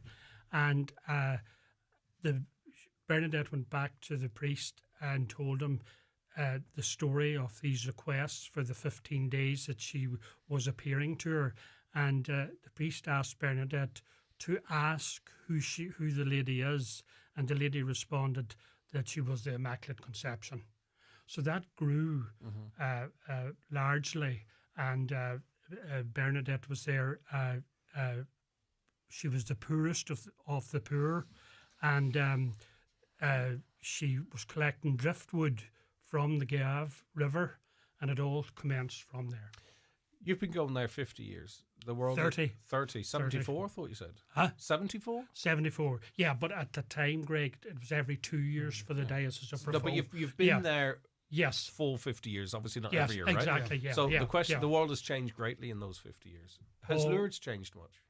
Lourdes changed in that it up until COVID, in that there were a number of restrictions with that people couldn't bathe in the baths. The numbers were well down, like everything, but I think Father Stephen would agree that is mostly on the increase now again, and there's a great feeling now because I go every year now, and because I've made that commitment, and everybody would want to go back to Lourdes, and a lot of people that haven't gone. This now is a golden opportunity for them to do the Lourdes commitment over the days now. The experience of Lourdes even. You know, I think, Greg, the whole thing is that Lourdes is about the sick. It's about people that, you know, and many people who go to Lourdes are not Catholic. You know, you have different walks of life that have went to Lourdes, and they go to the grotto where Our Lady appeared, and there's a sense of a peace that you can't put your finger on, and many people have experienced that. And the diocese, we bring a commitment every year, bringing young people, bringing sick people out. We have a team of 60 staff, all volunteers from all walks of life, medical and non. And like this is an opportunity now with these relics of St. Bernadette. Well, that's what I was going to talk about, and I haven't really outlined whilst we're all chatting, because I just was interested really in learning a bit more about Lourdes. But Pascal referenced St. Bernadette, and it's in a really quite significant development. Relics of St. Bernadette will journey to St. Eunice Cathedral in Letterkenny this Friday, then leaving on Sunday. Father Stephen, so how, in your view, how significant is this? Well, this is absolutely, like, this is the first time that the relics of St. Bernadette have ever left Lourdes, okay? So they've been, I think, to some parts of the United States and some parts of Canada, but these relics are going on a world tour, okay? And I think the whole thing here is that it's about that people that can't travel to Lourdes is coming to you. And these relics of St. Bernadette is about people experiencing Lourdes in their own diocese. So this is like Lourdes is going to be on your doorstep. The relics are visiting every county in Ireland, both north and south. And they're coming to us this Friday at 12 noon. And we're going to have a welcome ceremony then. But practically, Greg, there's something on the hour every hour from 12 noon on Friday till 12 noon on Sunday. And what form do the relics take? Well, the relics. So the relics is a fragment of bone, and it's in a gold casket, and over that there's a glass perspex over it. But people will be able to come up and they'll be able to touch the glass perspex. You know, and quite literally be in the proximity of the remains of a saint. A saint. Yeah. And they will get to spend time, and like we will have people there, Lourdes staff and the Knights of Columbanus and different people helping out to make sure that runs smoothly. And I suppose one of the things that we are looking for is volunteers. You know, that we need an awful lot of people to make this run smooth. We know from the experience in other dioceses, like the candlelight procession has been getting between 3,000 and 4,000 people turning up, you know, and that's kind of like what we would do in Lourdes. We would pray the rosary in candlelight, you know, walking around outside, carrying the statue of Our Lady, you know, and doing our prayers. So there's a meeting for volunteers tonight at 8:30 p.m. in St. Eunan's Cathedral in Letterkenny. We've a telephone number here from Mary Ellen, which we won't give out now, but we'll retain it. Yeah. So is there an agenda? Is that what it is? Is there a program? A program. Is there a program in place now? There is a program in place. Okay, so like at 12 noon, they will arrive in St. Eunan's Cathedral. There's time for veneration up until 6 o'clock, but during that there'll be stations of the cross. At 3 o'clock, there's Mass with the anointing of the sick at 7 on Friday evening. At 8:30, which is the rosary procession, we know a lot of people will come to that beautiful experience. There's going to be a guided holy hour at 10 o'clock. And then we have this thing called night vigil between 11 p.m. and 9 a.m. So the cathedral will be open all night. And people saying, oh, why are you doing that? A lot of people have contacted us. A lot of people that have cancer don't want to be in huge crowds. So we have people there all night to facilitate that. If you just want to come, spend a few quiet moments. That's really significant, actually, because it's not only the people you mentioned, but older people perhaps who might, it might get easier access if it suits them. Yeah, and I think a lot of people since the COVID pandemic are cautious about going into huge crowds. So we're hoping that many people will come during them night hours when it will be quieter, be more calmer, and then it kicks off then on Saturday morning again with 9 o'clock morning prayer. Then at 10 o'clock, a Mass of Our Lady. 11 o'clock, the venerations of the relics again from 11 to 3, where people can come and just come quietly. At 3 o'clock on the Saturday, I'm leading the Mass. I'm the director for the Day Austin Pilgrimage to Lourdes. So I'm leading this Mass of the anointing of the sick. And that'll be very much focused on praying with people that are unwell and coming forward for the Holy Anointing, which will be very, very special. Then there's veneration of the relics again up until 6 o'clock. Then there's the evening Mass in the cathedral, which is at 6 o'clock. We're having a youth prayer at 7 o'clock on the Saturday night, and then another rosary procession where we know that there'll be huge crowds on Saturday night. And again, the night's vigil from 10 o'clock at night to 8 o'clock in the morning, that quieter time for people that don't want to be in the crowd. Sunday then's our final day. On Sunday, the big thing there is the family mass is at 10 o'clock, and we're encouraging families to come to that mass on Sunday morning at 10 o'clock. 8 o'clock, is it? Sorry, the family mass is at 10. Okay, beg your pardon, there's a mass at 8. There's a mass at 8, there's venerations around, but the most important thing there, that family mass, is that we are encouraging families to come to that. The priest is going to be saying that Mass is Father Anthony Hartnett. He's the newly ordained priest for the diocese. He's the curate in the cathedral. And he's going to be aiming this Mass towards the children at that Mass to explain the story of Bernadette. But also we have a treat for all the children that come to that Mass directly afterwards in the hospitality tent outside the cathedral. So we are encouraging a lot of young families to come to that Mass on 10 o'clock to hear the story of Bernadette, to see the relics and to understand what it's all about. All right, again, just that call for volunteers tonight, 8:30 p.m. meeting in St. Eunan's Cathedral, Letterkenny. Go ahead. If I just could mention as well as that Father Gorman has alluded to there, the Lourdes is all about the sick. This weekend is all about the sick and the pilgrims. And we're very fortunate in the cathedral with Father Kevin Gillespie that we have the new ramp situation going into the cathedral. And priority will, like in Lourdes, be given to the sick. And up at the baptistry on the right-hand side, there's also going to be a ramp. Wheelchair access. Wheelchair access. And those people will be all positioned up there and put in a comfortable line for them. I think there them. are people that may felt that they've had their last visit to Lourdes. Not necessarily because they feel they might pass soon, but for mobility issues or whatever it might be. And as you said, Father, I believe this is Lourdes coming to them. So I'm not surprised there's bound to be large crowds. Gentlemen, I have to leave it there unless there's something important you wish to mention. We just appeal to any volunteers that are thinking about volunteering to ring Mary Ellen at the parochial house and also at the catering with Mary Maguire and any other inquiries, and also to recognise the help of Brenda Barrett and Marie Swinney as well, part of Father Gorman's team. Greg, we really appreciate you giving us the time this morning. This is very important for us, very special, and we hope that people will come out and to just experience this, even if only for a couple of minutes. We would love people to come to see the relics of St. Bernadette. Okay, both of you, thank you very much again. Thank Congratulations, Pascal, on your the awarding of that medal of the Hospitality of Notre Dame de Lourdes. And again, thank you, Father Stephen. Appreciate your time today. The 9 till noon show is brought to you by Letterkenny Credit Union, offering low-rate car loans with fast approval. Apply online at letterkennycu.ie or in office today.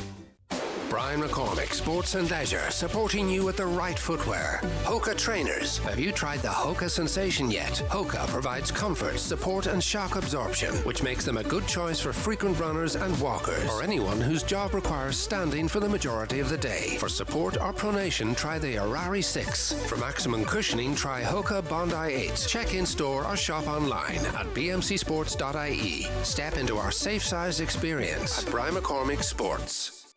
It's that time of year for Aldi offers like loose red peppers. Was 89 cent, now 49 cent each. Stuffed with, what have we got there? Couscous? Course. You know, a salad would go lovely with one of those. With sweet, juicy cherry tomatoes. Was 99 cent, now 79 cent. Ah, cutting prices just like those tomatoes, eh? Make every day delicious with unmissable Super 6 offers on fruit and veg. Go all Aldi. You join us for the World Final Chip Sizzle Freestyle Contest, and the team from Charlie's Chips are in the lead. What a team, look at them go. They're coming up to the finishing pan, and once again, Charlie's Chips are the winners. Served with mouth-watering burgers, fresh battered fish, or delicious chicken. And there's a great selection of gluten-free options now also on the menu. All available to take away or sit in Tuesday to Saturday from 12 to 8. When the hunger hits, pull into Charlie's on Pierce Road, Letterkenny.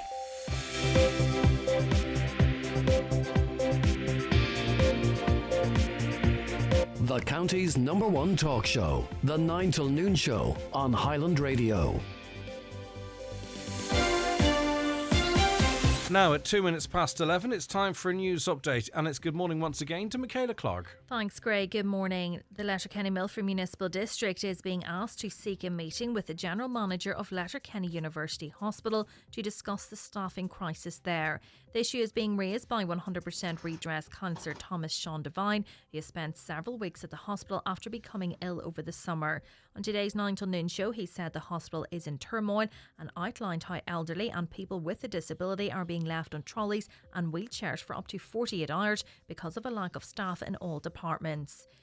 A Donegal man who was murdered outside Strabane on Sunday night is being remembered fondly today. 24-year-old Kyle McDermot from Burt, who had been living in Balmagory, died in the early hours of yesterday morning following an altercation shortly after 11:30pm on Sunday in the Victoria Road area. Strabane councillor Rumen Barr is seeking a meeting with the PSNI, saying the incident was avoidable. Garda say all precautions are always taken when responding to incidents. It's after a number of members of the force were assaulted in Donegal town over the weekend. When responding to reports of a disturbance in Key Street on Sunday afternoon, Garda were attacked. 5 men aged from their late teens to early 20s were arrested and are due to appear in court next month. The SDLP has criticised the timing of a Sinn Féin statement on an overhaul of governance within the party. It's after the Sinn Féin leader Mary Lou McDonald confirmed the move in the wake of controversy over the work references provided by 2 former party workers to an ex-colleague who was being investigated for child sex offences. Anyone with information on the sale and supply of controlled substances in Donegal is being urged to contact the county's Divisional Drugs Unit. Last week, as part of Operation Tara, searches were carried out in the Milford area and almost €8,000 worth of drugs seized. Police are appealing for information on the whereabouts of a woman missing from Derry. 30-year-old Rebecca Pollock was last seen in the Abercorn Road area of the city on Sunday night and has not been in contact with her family or friends since. She's described as having long brown hair and is of a slim build. Police are treating a fire at 3 derelict buildings in Donaghmana as arson. Emergency services battled the blaze, which broke out shortly after 5 o'clock this morning on Longland Road. Northern Ireland Fire and Rescue Service believes the fire was started deliberately. And Gardaí are reminding people to ensure their cars are secured at all times, even when they are parked in their driveways. It follows an incident in the early hours of Tuesday last, which saw items stolen from 2 cars shortly after midnight.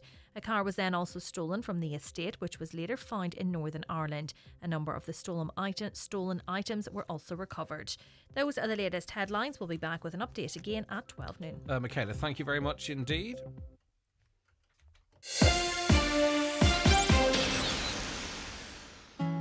Your flu and COVID-19 vaccines will give your immune system the top-up it needs to help protect you from serious illness.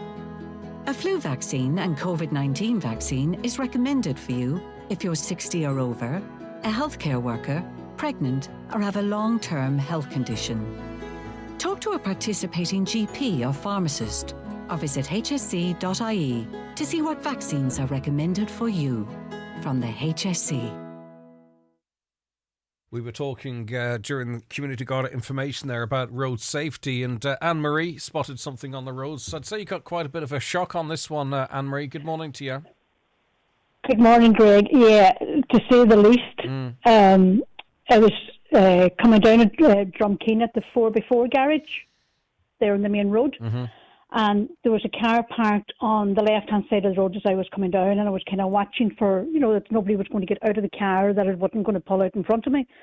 And next thing, my husband let out a screech. He says, "Watch!" And there was a man in front of me. He had run straight across the road. Had there been anything coming in the opposite direction, I would have had to hit one of the two of them. Wow. It was unbelievable. Unbelievable. So you were able to and it was about cross a quarter over. past 6. You were able to cross over to Sorry? avoid. You were able to cross over to avoid him. Yeah, I had to swerve to avoid him. Yeah. Wow. Because, like I say, I was watching for the car that was on the left-hand side of the road. Like he was running across to that car. I get you. Yeah. But I mean, Donald was obviously watching, looking on at the 4x4 garage, as you do when you're passing garages, and he saw him. Like he had bolted from behind the car that was on the opposite side of the road. My word, so scary. Believe you me, scary is not the word for it. Not the word for it. And of course, it would have been. She would have been coming down that road in her lane. Yeah, I know what you're saying. Yeah. And a man that should have known better. Like he was no young fella. Definitely no young fella. And you're lucky to be alive 1 or 2 years or 3 years for that matter. God knows what could have happened. Absolutely, yeah, absolutely. Yeah. Okay, and it was 6:15 p.m. So was it dark, daylight? Yeah. It was daylight, I presume. It was daylight, but it was a great evening. Friday evening was a great evening. Like takes a wee while to get over something like that, Anne-Marie, doesn't it?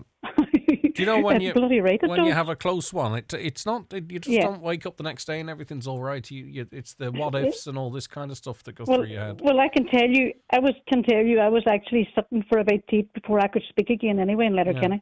All right. Well, listen, thank God. But it serves as a reminder, Anne-Marie, that pedestrians do have to be really careful on the roads too and give the motorists a chance. But thankfully, all's well that sounds well. This guy obviously had gone to look at a car or look at something in the garage, and then was coming back to the car that was parked opposite side.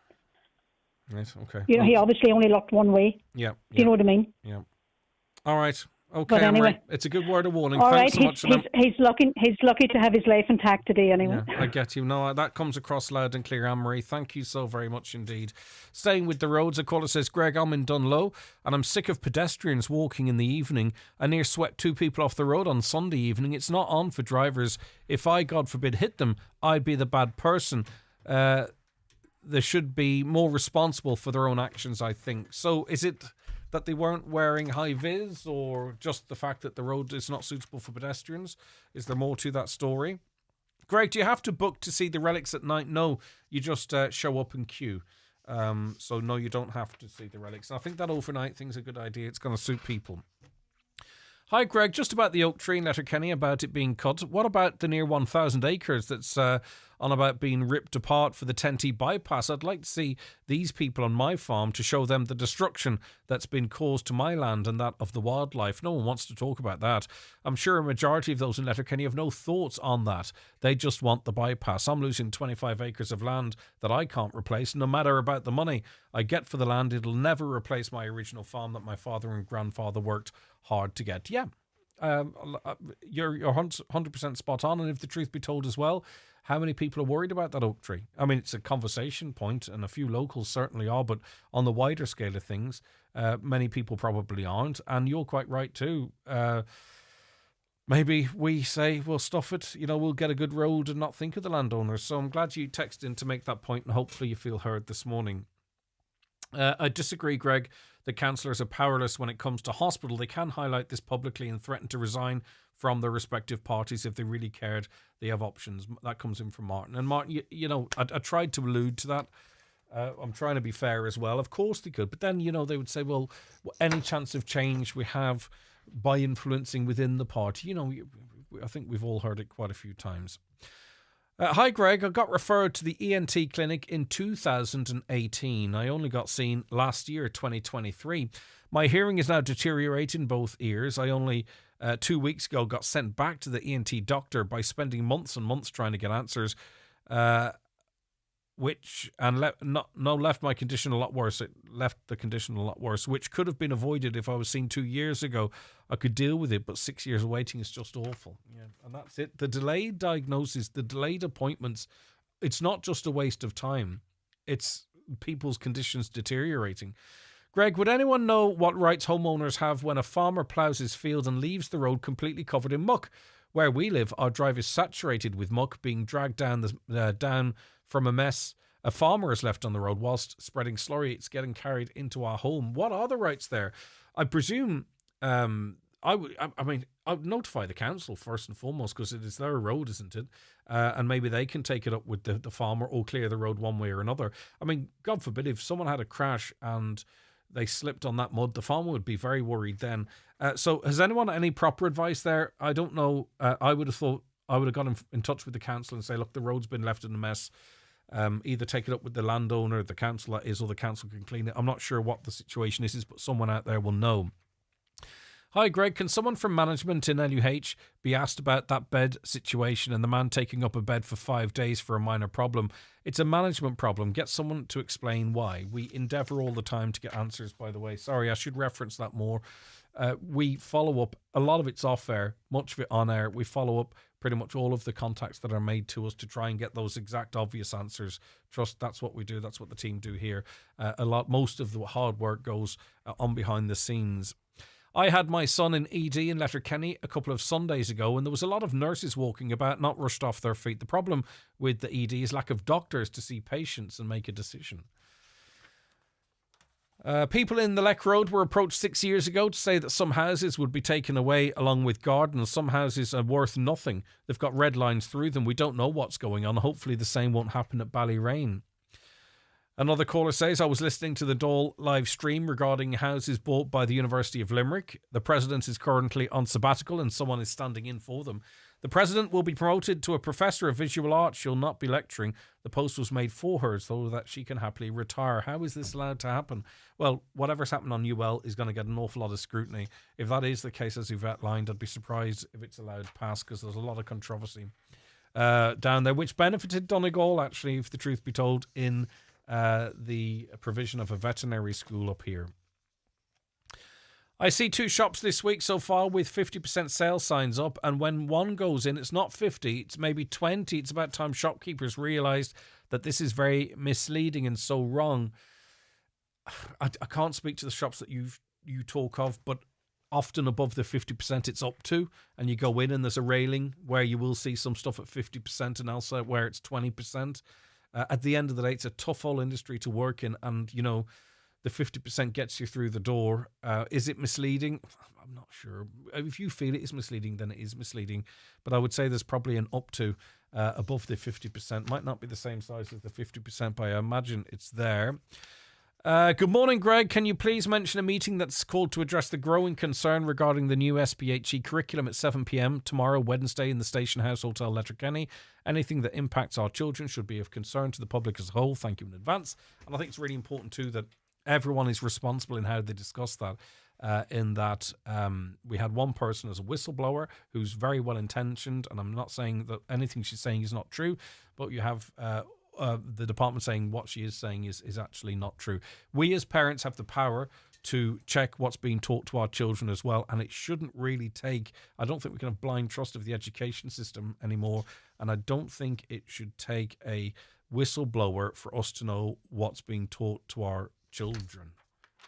Is that a controversial thing to say? I think I can say that as a parent. Okay, back with more shortly. The county's #1 talk show, The 9 till Noon Show on Highland Radio. The 9 till Noon Show with Letterkenny Credit Union. Simplify your debts with a debt consolidation loan from Letterkenny Credit Union. Call us on 074 910 2126 or apply online via our app or in office today. For 14 years, Centra Stores nationwide have proudly supported the Irish Cancer Society's breast cancer services and research. That's countless fundraisers by our stores and their communities to raise much needed funds for this very deserving cause. This October, visit your local Centra store to donate or partake. Centra. Live every day. Time is running out for people in Gaza. There is nowhere on earth more dangerous to be a child. The Irish Emergency Alliance can get aid in. We need your help right now to provide life-saving food, water and healthcare. Visit irishemergencyalliance.org or free phone 1800 939 979 to donate now. Hi, Paddy here at Shane Conley Cars in Donegal Town. Are you looking to upgrade your car? With Shane Conley Cars, you'll find makes and models for every budget. Great finance options, and we also accept trade-ins. Check out shaneconleycars.com or call in to us at Shane Conley Cars from Lonaher Road, Donegal Town. Are you rebuilding due to defective blocks? If so, Foy's want to help. We now have initiatives in store to support families rebuilding their homes after defective blocks. We have exclusive discounts and free in-home interior design consultations in both our stores. We've also a €1,000 Foy's gift voucher giveaway that can be used for paint, wallpaper, curtains, lighting and furniture. Some T's and C's apply. Open to those approved for the Micah Rebuild Grant. Call in store to Foy's in Ballybuffet or Letterkenny to inquire today. Swing into Christmas with James Huish and his band, singing all your Christmas favourite hits with Europe's #1 Michael Bublé tribute at Angrenon Theatre, Letterkenny, Saturday 21st of December. Tickets on sale from angrenon.com and Venue Box Office. Presented by Joe Gallagher Entertainments. Highland Radio Time Checks brought to you by EirGrid, the operator and developer of Ireland's electricity grid. EirGrid, powering up communities, powering up Ireland. The time is... It's 11:16. You're very welcome back to the 9 till noon show. Now we're joined on the programme by Mary Daly, Tourism Development Officer with Donegal County Council. Good morning, Mary. Thanks for your time today. Good morning, Greg. Good to speak to you. Good to see you and speak to you again. Now, Donegal Tourism has launched a new advertising campaign in the It's Yours, It's Ours series. Talk to us about it. It's a bit of fun. It is a bit of fun, and I suppose to give you the background of it, last year was the first in the series, and of course we used our own Donegal person, Eric Roberts, as the hero, I suppose, of the campaign. And the background, Donegal Tourism and Donegal County Council, it was coming up to our planning our campaigns for last year, and we wanted something different. We wanted something to stand out. We have loads of beautiful videos in relation to the county, but then a lot of counties can have that. So how do you stand out from all the others? So we had a workshop with all our members of our trade and our partners, and we got together. And I suppose a lot of people were saying the same thing. Donegal, it's known for its people, its wit, and it was a matter of leveraging that wit and to try and come up with a unique campaign. So of course last year, people and your listeners will remember, Greg, we had the It's a Secret. So you might remember the start of the video last year, landing in Donegal Airport and pulling down the blinds. There's nothing to see here. So that was the concept last year. So how do we move forward from that? It was phenomenally successful. I mean, we had a reach of 43 million people and 8 million video alone views alone last year with the campaign in the autumn, winter and spring of this year. So how do we build on that, and how do we, I suppose, go to nearly season 2 of that? So again, we met this year. We met with the creative company that were producing the campaign, Big O, and we worked with Eric Roberts himself. He was again going to come on board this year, and we met with the trade and our partners again. And how do we leverage on that? So we came up with the campaign for this year, and this year's title of the campaign is Sharing Donegal. So Eric Roberts essentially has had a year to think about himself. Maybe he's gone to therapy, maybe he hasn't, but is he going to move on? Is he going to share some of the secrets? So he decides he's going to share some of the secrets, but at the end of the video, you see the mic drop moment where, no, his favourite spot, he's not going to share it. He just has enough, and he walks away. So I suppose what we want people to engage over the next 4 weeks is to engage with the campaign and to, share their favourite spot. Like, so is Eric's favourite spot, Mullinasole, Greg? Is it, is it Merva Beach? Possibly. Is it, so what we want is the trade and people in Donegal and our diaspora and I think in the first and instance as well, because the one thing I genuinely believe we're an advantage on is the source material. And in fairness to those behind the video, it's captured, all over the place, anything you want to do. Actually, just the act of sharing a video in the first instance, sharing the video that's been made, you're doing your bit, because, you're driving tourism to the region and supporting the economy, and of course, and then add on, what bits have been missed out or what have you. But I think, people say, well, what can I do? Often there's not much we can do, but it's something impactful you can do. Share the video.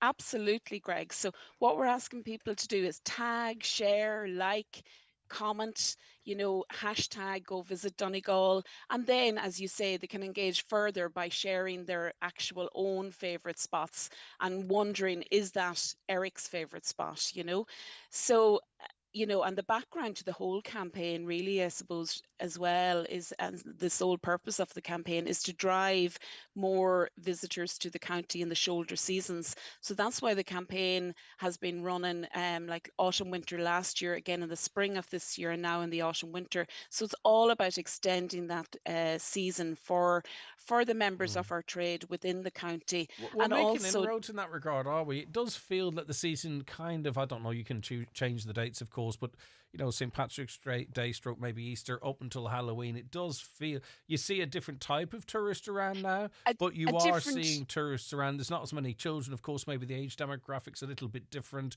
They're dressed for the weather because they've got sense, right? But it does feel, and there's always work to be done, it does feel that efforts to extend that season out on either end, as the shoulders, I think you described it as, is beginning to reap dividends. It is exactly as you said. It's a different type of visitor, Greg. So, and a lot of times we call them at this time of the year the empty nesters. I'm sure they love that. Don't stick that in a video. So the empty nesters can be, people, couples, young couples of any age, but then people who maybe their family are gone off to college, they're gone off to school or whatever, and they're more available in terms of they can go for their midweek breaks, they can go for their weekend breaks. But we still see, we're coming up now, as of course, to the Halloween time as well. A lot of people, take trips at Halloween with their family, so like we are encouraging, we have our Go Visit Donegal website as well, and I would encourage our trade within Donegal, and we met with the trade yesterday online just to engage with them as well, and just to make sure all their offers are up to date, and to make contact with us in relation to getting their information up to date, because that's very important that they have everything, because all the eyes now hopefully is on Donegal in the next few weeks. And it's so important. Can I just highlight one of my bugbears too? It's the and it appears on Google, it's the opening hours.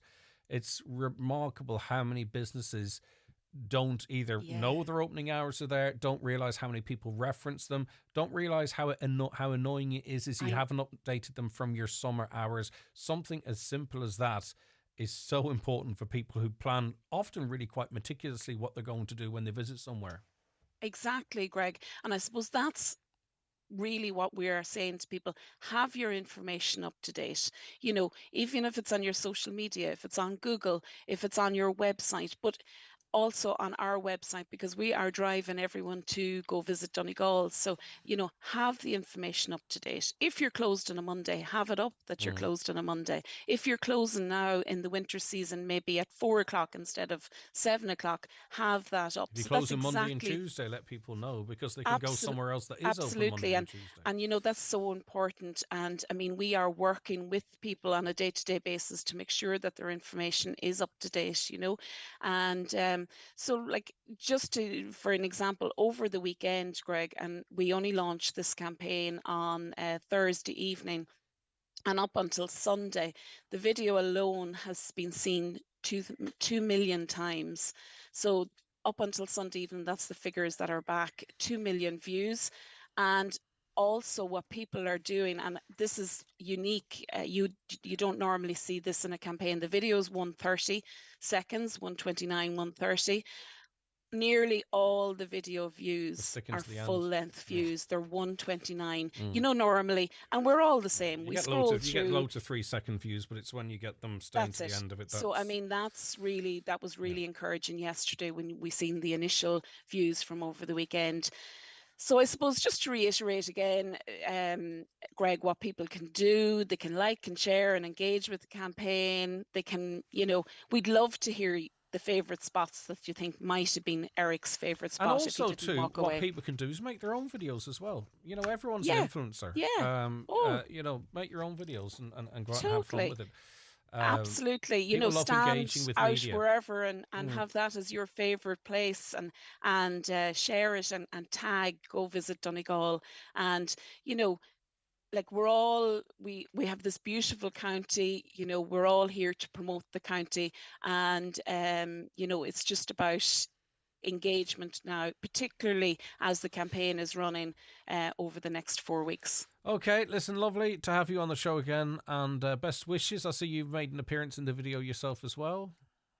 Am I correct? You know, you were dragged Greg, into it, were you? My agent is ready and waiting for all Hollywood calls next. now at this It's stage. literally just Hollywood next. That's absolutely. All right. Thanks, Greg. Thanks. Thank Take care, you. Mary All Daly, right. Tourism Development Officer with Donegal County Council. As I say, if you can do your bit. Share the video out there and maybe post your own places, and also link to the website. Go visit Donegal. Every little helps, doesn't it? That's what the adverts tell us anyway. I live in a housing estate, says the listener, and I'm tired of asking the council for help. There's a row of houses who've trees blocking the view. People had to move their cars. Oh, right, that's the... right, okay, this is the story I referenced earlier on, and I said, was it any council responsibility there? Get in contact with the council, will you, and just give us their response, and then we can chase it up from there. I know you already have, but perhaps no harm doing it again. Hi, Greg, says the listener. Regarding leaving my car into a garage for service, I got my car back. The steering was full of grease. The steering wheel, I presume. The door handles inside and outside were the same. The seated grease marks that I cannot remove as it is half fabric, half leather. It stained the fabric. You'd think that they'd put a seat cover on a fairly new car. I just wondered, does any of your listeners have this problem in garages? Are you entitled to get your car cleaned by the garage? My clothes got ruined that day as well. Thank you for taking the time to read this. Regards. I don't know what to say. Has that happened to me before? I don't believe so. I mean, I've had cars sent back and the seat's back and there's a bit of mud in the well. Nothing more severe than that. Have you contacted the garage, though? I think the first port of call is always to go back to the garage, because it could have been someone whose job it was to do that and they didn't do it. I think the first port of call is always to go back to the garage and say, look at the mess my car was left in. If you're not satisfied with that response, certainly get back in touch with us again. But maybe our listeners, and the purpose of the caller contacting us to begin with was to sort of ask listeners what they might do in that situation. Greg, yesterday was a sad day for everyone thinking of Creasla. I wasn't able to go to any of the services, but Highland remembered them all, and I lit my candle and said a prayer for them, and that comes in from Maria. And indeed, Maria, these are the things that it's up to us, really, I suppose, as to how we mark them. For some, it could be going to a service. For others, it could be quiet reflection at home. For others, it could be going for a game of golf. And I don't mean that in any way insensitive. It's just literally people deal with sadness and... things like that, all in different ways often. Good morning, Greg. Get the so-called peacekeepers out. They're keeping no peace, just hiding in their bunkers, letting Hezbollah bring weapons in through that area. They're helping the terrorists, typically UN, the same UN that traded children for food. No word of that scandal. That's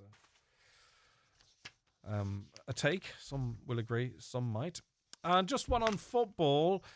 Terrific away draw for Manchester United at the weekend, and High Flying Villa should give Ten Hag a 3-year contract extension now from a City fan. Okay, you'd love that, wouldn't you? Agree about Fulham being a good team to watch. Seem to be picking up good players who want to be based in London, but not good enough to play for Arsenal or Chelsea or Spurs. Example, Traore and Jimenez from Wolves, Iwobi from Everton, and Smith Rowe from Arsenal. Good shout, actually. I never thought of it in that way. Yep, you can get to live in London and all that razzmatazz, even if maybe you're not able to perform at the level required from your Arsenals and Spurs and what have you. Yeah, I enjoyed watching Fulham at the weekend. I have to say, they didn't win, but, you know, they played very well indeed. Right, we'll be back with more from the 9 till noon show after these. The 9 till noon show is brought to you by Letterkenny Credit Union. Digital loans now available. Apply online or via our app today and get your loan transferred directly to your current account. Go full Lidl and make super savings with our Board B approved Super Savers. Cold evenings mean cosy family dinners with tender Irish diced stewing beef, 22% off, now $5.29. And make it a heartier stew with Irish rooster potatoes, 50% off, now just 99 cents. Go on, shop without compromise. Go full Lidl today.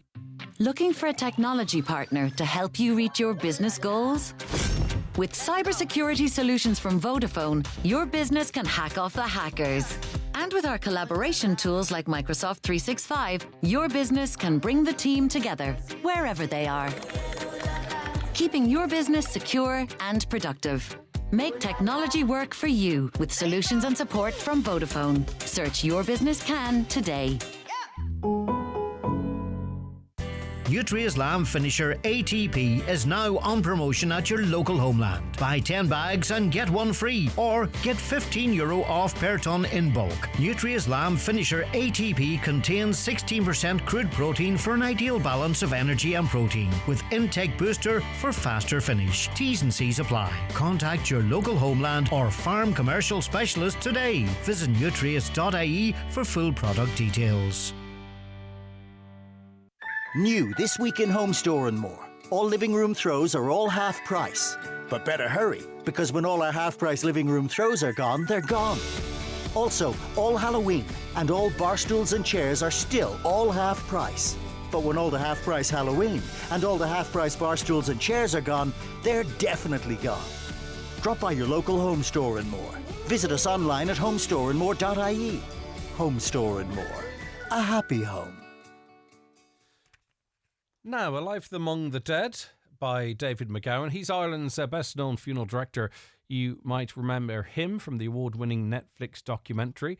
Well, he is a funeral director, guides us through the business, the science and the unexplained elements of death. David McGowan, good morning to you. Thanks so much for your time today. Morning, Greg. Right, Thanks for having me on. No, it's great to have you on. Right, I suppose when we talk about... educating us about the science and unexplained elements of death. What kind of stuff are we talking about there?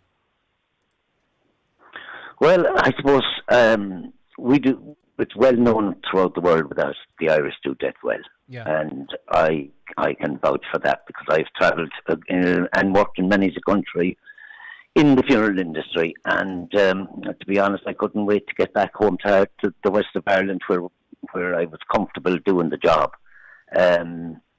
Loads of people, around the world would often say to me, is it true that the reason you have a wake is an excuse for drinking? Now, I listened to that for years, and I had some arguments with some of the psychologists on death and dying, and I would get around to telling them the therapeutic reasons around the whole thing. And now, instead of talking to us about a big drinking party, now they're asking in their books and writing in their books, why do the Irish grieve better than anybody else in the world? Mm-hmm. So I was on stages in America and everywhere explaining the wake and such, because they don't do that out there. They don't take people home. A lot of the gym rules and regulations are cut out. But when you explain the therapeutic reasons of taking somebody home, they can see it. And, what I have learned in the business from my years in it is the biggest loss any human being will ever experience is the loss of a loved one. And, when somebody does pass on, the therapeutic taking them home and waking them in their house for nights, it helps them start that whole grieving process. And you know what, David, that was really underlined during COVID, where restrictions were introduced that interfered with that process. And I spoke to priests and others at that time, and even 5, 6, 7, 8 months, all different times after a burial, people had not even begun the grieving process. There was something that hadn't begun in them, because they weren't allowed to take their loved one home per se.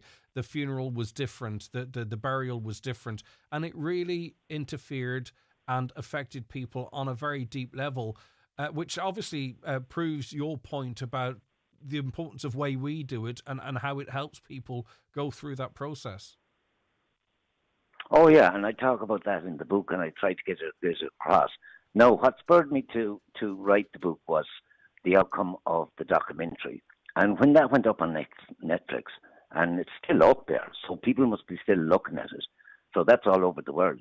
The responses I got back from people who had lost loved ones and who were also terminally ill, it was unbelievable, the responses they got. Like several I got several handwritten letters from people when they watched the documentary and how we do funerals, said to me in a roundabout way in those letters, like, it took the fear of dying out for them to see the way we gather around and mind the deceased, you know. They don't do that. That's unique to Irish people.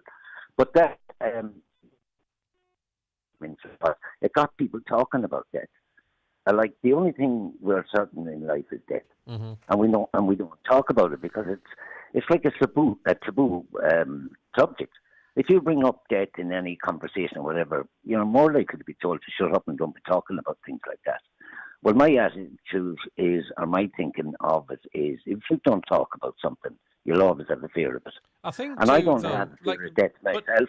No, but which is good to hear. But for some people, you know, the fear of dying could be, you know, what the impact it might have on those they leave behind, you know, which is not personal. That's you worried about other people, not necessarily your own death. Also, the uncertainty of what is next. You know, does your consciousness cease completely? Does it continue in one form or another? If you're religious, do you go to heaven, or are you faced with, as we're told, the rest of eternity burning in hell, which is quite a worrying concern. So how would you advise people to deal, I suppose, with those questions, which might actually really be the fear of the death, not their actual demise? Well, to be honest, I'm not afraid of death or dying. I fear the path to death, if terminal illness is to be my destiny, not knowing what kind of treatment lie ahead or the pain I might have to endure. But I don't fear my spirit leaving. Now, where the spirit goes, I don't know. But I do know when somebody passes away, and I give several examples of it in the book, the spirit does hang around for at least up to 30 days. Now, I know it moves off somewhere. I can't say where that is, but I do know that there is a very spiritual presence around that, of that person. And where they go after that, I don't know. And people will see signs of that. And I talk about it in the book. You know, you have the robins turning up at the door. You have unusual things happening. You know, you'll see, you know, I tell all the experiences I've seen and witnessed, and families coming back and telling me this. And I am of the belief, after working 40 years in the funeral industry, that the spiritual world is much greater than this one down here. Yeah. And if people talk to the spirit, they will come to them. And if you ask them for help, they will come to you and give you help. And I've mentioned several things that have happened in the book, but I could have wrote 10 books on all the things that I've seen. These about unexplained happenings you're talking of. There's a full chapter on that in the book. And families. And actually, there was a close friend of mine that passed away there recently. Yes. And one of the things he did, and he read the book, the one thing he said to his family was, make sure you open the windows when I pass away. I want to release my spirit. And I don't fear that time. I don't fear when my spirit is being released. As I said to you, there's other things I might fear, but that one I definitely don't. And there was a big response to it, and a big response to this as well. There's a lot of solace and comfort from listening to this, because grief, the bereaved is the people that grieve. The bereaved are the people that grieve. You know, the death has taken place. I never use the word death much. I use the word pass on, because I believe pass on to a greater place. And that in itself gives a lot of people solace and comfort. And also the fact that they know that their spirit. Now, I got a lot of my stories as well from older funeral directors and older people. I remember one time driving up to Malin to meet an old man, and the son rang me. He said, if you don't come quick, he said he's going to be dead. But I got up to him now, and he's told me some of the traditions, rituals, and cultures around that in that parish was remarkable. But it was similar to the parish where I came from. Now, these stories came from people that knew it was going to rain tomorrow, the way the birds flew. Yeah. So these people learned from nature. And I talk about nature as well. I think nature is very associated with the spiritual world as well. Yeah, and I it's, do tell people it's a very significant book. It's a good read, and there's a lot in there. I think some people will be particularly interested in the some of the chapters more than others, and what have you. But the whole way through it, and I think really you're informing people and educating them, but at the same time too, you're getting people to think about grief, to think about their own mortality, to come to terms with it, perhaps, maybe how they might grieve themselves. And so, as I say, there's stuff there that people will just find, actually that's really quite an interesting story, but also you kind of take them on a journey that makes them maybe face mortality, face grief, and come to terms with it and learn maybe how to talk about it. Yeah, and if you get, as I said, if people don't talk about something, you'll always have a fear of it. And as I said, it's one of the things we're certain about in life, that we will leave this planet, and we should talk about it. And it might even make us think about our own mortality as well. And that makes it easy for a grieving family to know that the person's wishes were carried out. And that helps you. The grieving process is a whole mixed bag of emotions. Mm-hmm. And some people cannot get into the grieving process. Like, for instance, these poor people in Crease lost those people. They're still in the anger stage of grieving. They'll never reach the acceptance stage if they don't get a result of what happens to their loved ones. Mm-hmm. And I would take this opportunity to call out for all political persuasions to pull whatever strings they have to get that public inquiry for them. They're suffering, and they need an explanation of what happened and who's to be accountable. They cannot get into the grieving stage because they're stuck in the anger state. And there's when you study grief, and there's trauma there as well too. Grief, yeah. Oh, but Greg, their grief has been stolen off them because they're still in the anger state. So I just hope that the politicians and everybody else lobbies to get them what they want, because I know how painful that is for them. Because I studied the whole psychology of death and dying. And but look, the spirits will look after them anyway. And if I do tell people that if the church isn't doing it for you, go to the shoreline, walk the beach. There's something to do with the tide, I believe, with the spiritual world, and I think it's the pull of that tide, the energy that's used. But people, if they park their car, and I do advise people walk that beach on their own. They don't want to be diverted in their thoughts. And by the time they get back to the car, I think most people I've spoken to that did that, they actually found relief from it. They did find the closeness to the spirit. Okay. If the sea doesn't do it for them, a forest, birds has a big thing as well. Okay. And I think it's like a man who lost his wife only last week told me, would you ever see a robin? He said 2 nights after his wife died, at 10 o'clock at night in the porch line. Oh yeah, after my father died, I'd never seen a robin, and it effectively moved in at the back of the house. It was really quite remarkable, and people will see that in their own lives. One final question, if you don't mind: when you decide, not when you decided, because it's not necessarily a decision, these things happen, but to be so open about being a funeral director, the business of funerals and death and dying. Did you realize that it would help people, or did you have concerns that people might, recoil from it, seeing it as very morbid or inappropriate? Were you surprised, or have you been surprised the positive impact this openness seems to have had on many people? Yeah, the responses I got back from the Netflix documentary, and now the responses coming back from the book, they're opening up about their own thoughts. And it's actually making them talk about it. And they're actually, like the book is getting a good response now. And the positive reactions is unreal that's coming from people. I was very nervous about the documentary because, again, it's a taboo subject and nobody wants to talk about it. And I had a bit of a fear about showing what I do on television. But I was amazed at the response. People absorbed it and thought about it, and it made them think about their own mortality. Okay. And, I just want people to remember that I believe that the spiritual world is much greater than this one down here. And whatever God you believe in one, because you will leave this planet as well. All right, David McGowan, author of A Life Among the Dead, Stories from an Irish Funeral Director. The book, I presume, as always, it's available in all bookshops. Is it, David? Yeah, it is. Yeah, I believe it is. It's the publishing company that has them. I think they're all up in Roar, where I come from now. They in Sligo and Ballina. They've sold out of them. Right, but okay. yeah, most bookshops have it on up there anyway. All right. Okay, listen, thanks so much for that, David. Take care of yourself. Bye-bye.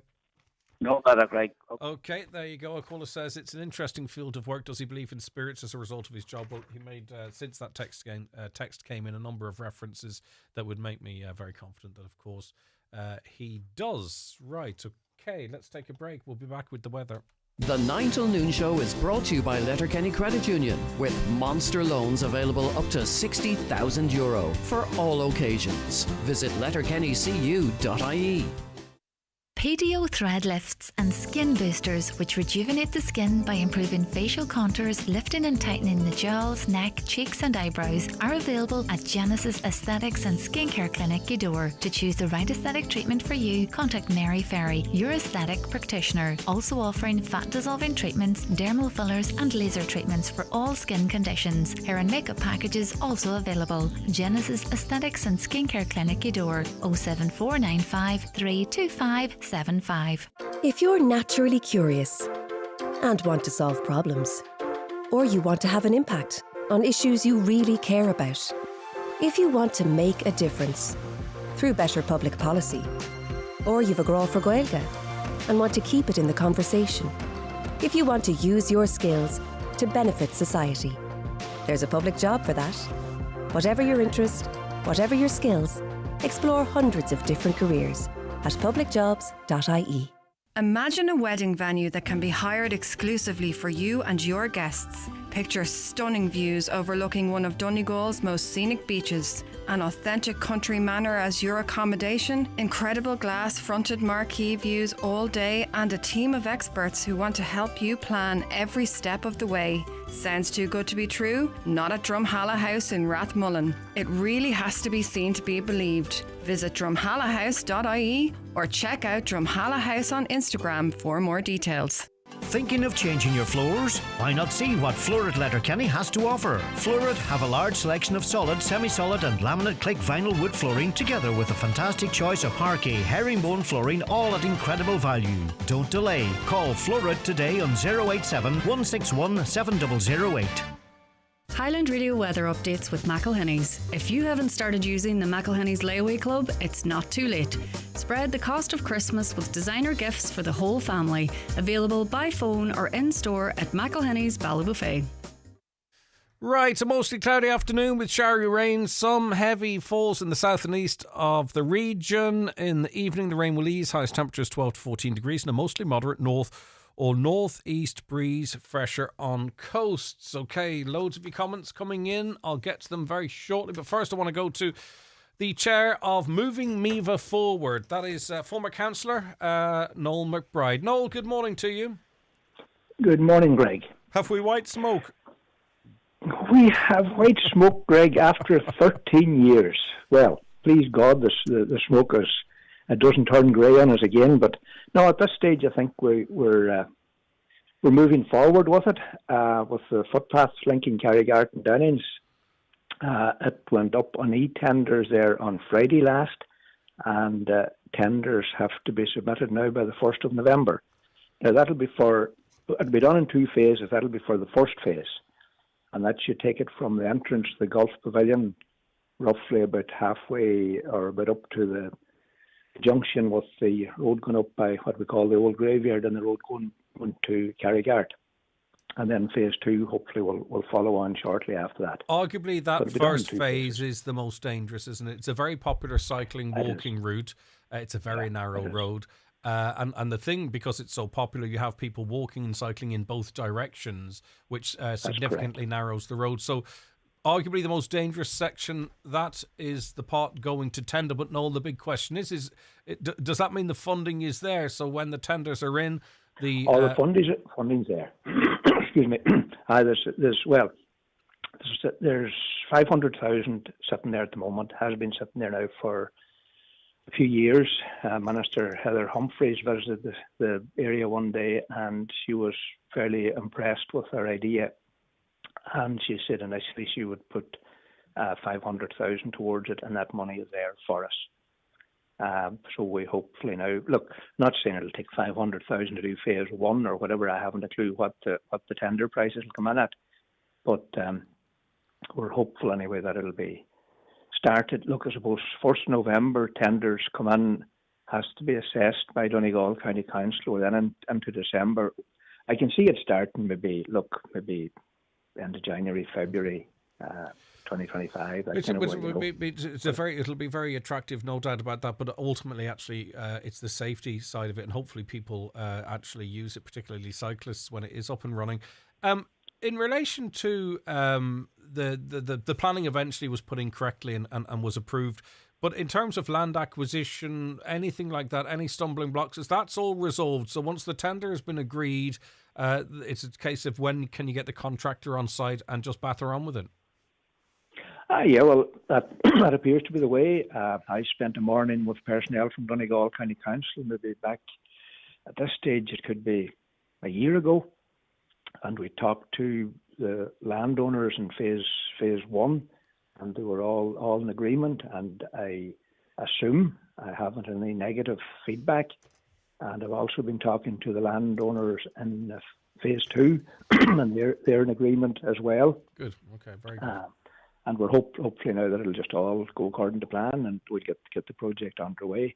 As you said, look, the safety aspect of it it's paramount, because and all the time that we've been talking about this, I was always afraid that there was going to be a serious accident on that road. And please God, until we get it constructed, there won't be. But, there were so many, look, you know yourself, people in the area were very, very supportive of it. They all wanted it. Our tourists wanted it, but we just couldn't get it over the line. But thankfully now we're at the stage we're at. Nice to get some good news. A caller wants to know, is there any update? I'm not sure if you would know. Some work was being done to create an entrance to Downing's Beach at the top end. I'm not sure if it's the top or bottom end, but it seems to have stalled. There's a funding issue there. Do you have any info on that? I don't know, to be honest with you. I didn't. That's all right. We'll check it out. Downing's Beach. Well, there was talk of an entrance going into Downing's Beach at one stage, but that seems to have fallen by the wayside. Halfway through, like it was going to cross. It was going to cross private lands there, and I don't know if what arrangement was reached. Well, we'll check that with the council. I know you're not with the council, but I'll just ask because you might have heard. Hi, Greg, at long last. How many years overdue? Thanks for keeping this highlighted. Coming in from Carl. 13 years, lucky for some. Yeah, 13 years. Well, lucky for some. Hopefully, look, it's great news. Great news for the area. Great news for the locals. Great news for tourism and for safety. Okay. Listen, thanks. That's just the best way we can for put sure. it. Thanks for your time and thanks for the update. Take care of yourself. It's many's a summer ago that I was told that it would be opened for the following summer. It didn't happen, but hopefully now everything seems to be in place and in order. A caller says, I live on the Golf Course Road in Letterkenny and I've noticed a lot of litter being dumped in my garden. I mentioned this one day to a neighbour who said she noticed it happened to her garden too. A man who thinks he's doing a good job by lifting it is then dropping... I can't believe this. A man who thinks he's doing a good job by lifting it, guess what he's doing then? He's dropping it into my front garden. It turns out this same man walking was doing it to her garden too. Can I appeal to this man who thinks he's doing a good job to carry a litter bag and bring the rubbish home? Okay, so is he picking the rubbish up and chucking it into your garden to clean the road? Probably, I'm sure, very well intentioned, but it needs to be put in a bag. That's a bizarre one. I'm not laughing because it's not serious. It's just the whole notion, the notion of it's a bit bizarre. A caller points out that there's no eye clinic in Letterkenny either, even no eye clinic indeed. Here's one about how we can promote our region. I put my scenery photos of Donegal on Google Maps. I've 26 million views on the 1,000+ photos in 4 years. I call it capturing the moment. Really important, actually, and well done to you. Uploading your photos to Google is a great way of promoting an area, because many of us, if you travel to a new area, Google's the first place you go to find out what's happening or what's beautiful, what have you. And there's a caller doing a great job in relation to that. I put up quite a few photos myself on Google. I don't have 26 million views, but I have views in the millions, so I need to up my game in terms of my photography. Now, a caller says, can Highland confirm the major fish kill and pollution on Port Arthur Beach, Gweedore by slurry spreading? Inspectors from Inland Fisheries and Glenveigh Rangers are presently on site. So, of course, this is what we do. We check this stuff out. So, you're quite correct. Inland Fisheries did go on site after reports of a fish kill and pollution on Port Arthur Beach, Gweedore. You may not be happy with the response, but this is the response we've received from them. Inland Fisheries Ireland's 24/7 hotline received a report of a fish kill at Port Arthur on Monday morning. An IFI environmental officer was on site within 2 hours to conduct a site investigation. The IFA site investigation did not find any evidence of either a fish kill or a pollution occurrence. So, this caller convinced there was both a fish kill and pollution, but the IFI did an inspection within 2 hours of receiving a report, and they concluded that they did not find any evidence of either a fish kill or a pollution occurrence.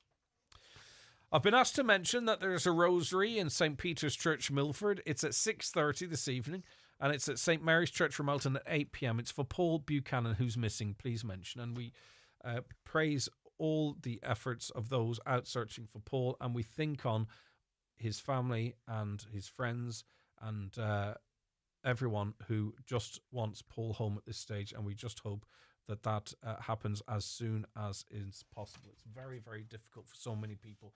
But, you know, sometimes we search for, sometimes we sort of go, well, I'm worried about this and I'm lost, you know, not necessarily if we're directly affected, but just in the wider community. And it might help for you to come with others.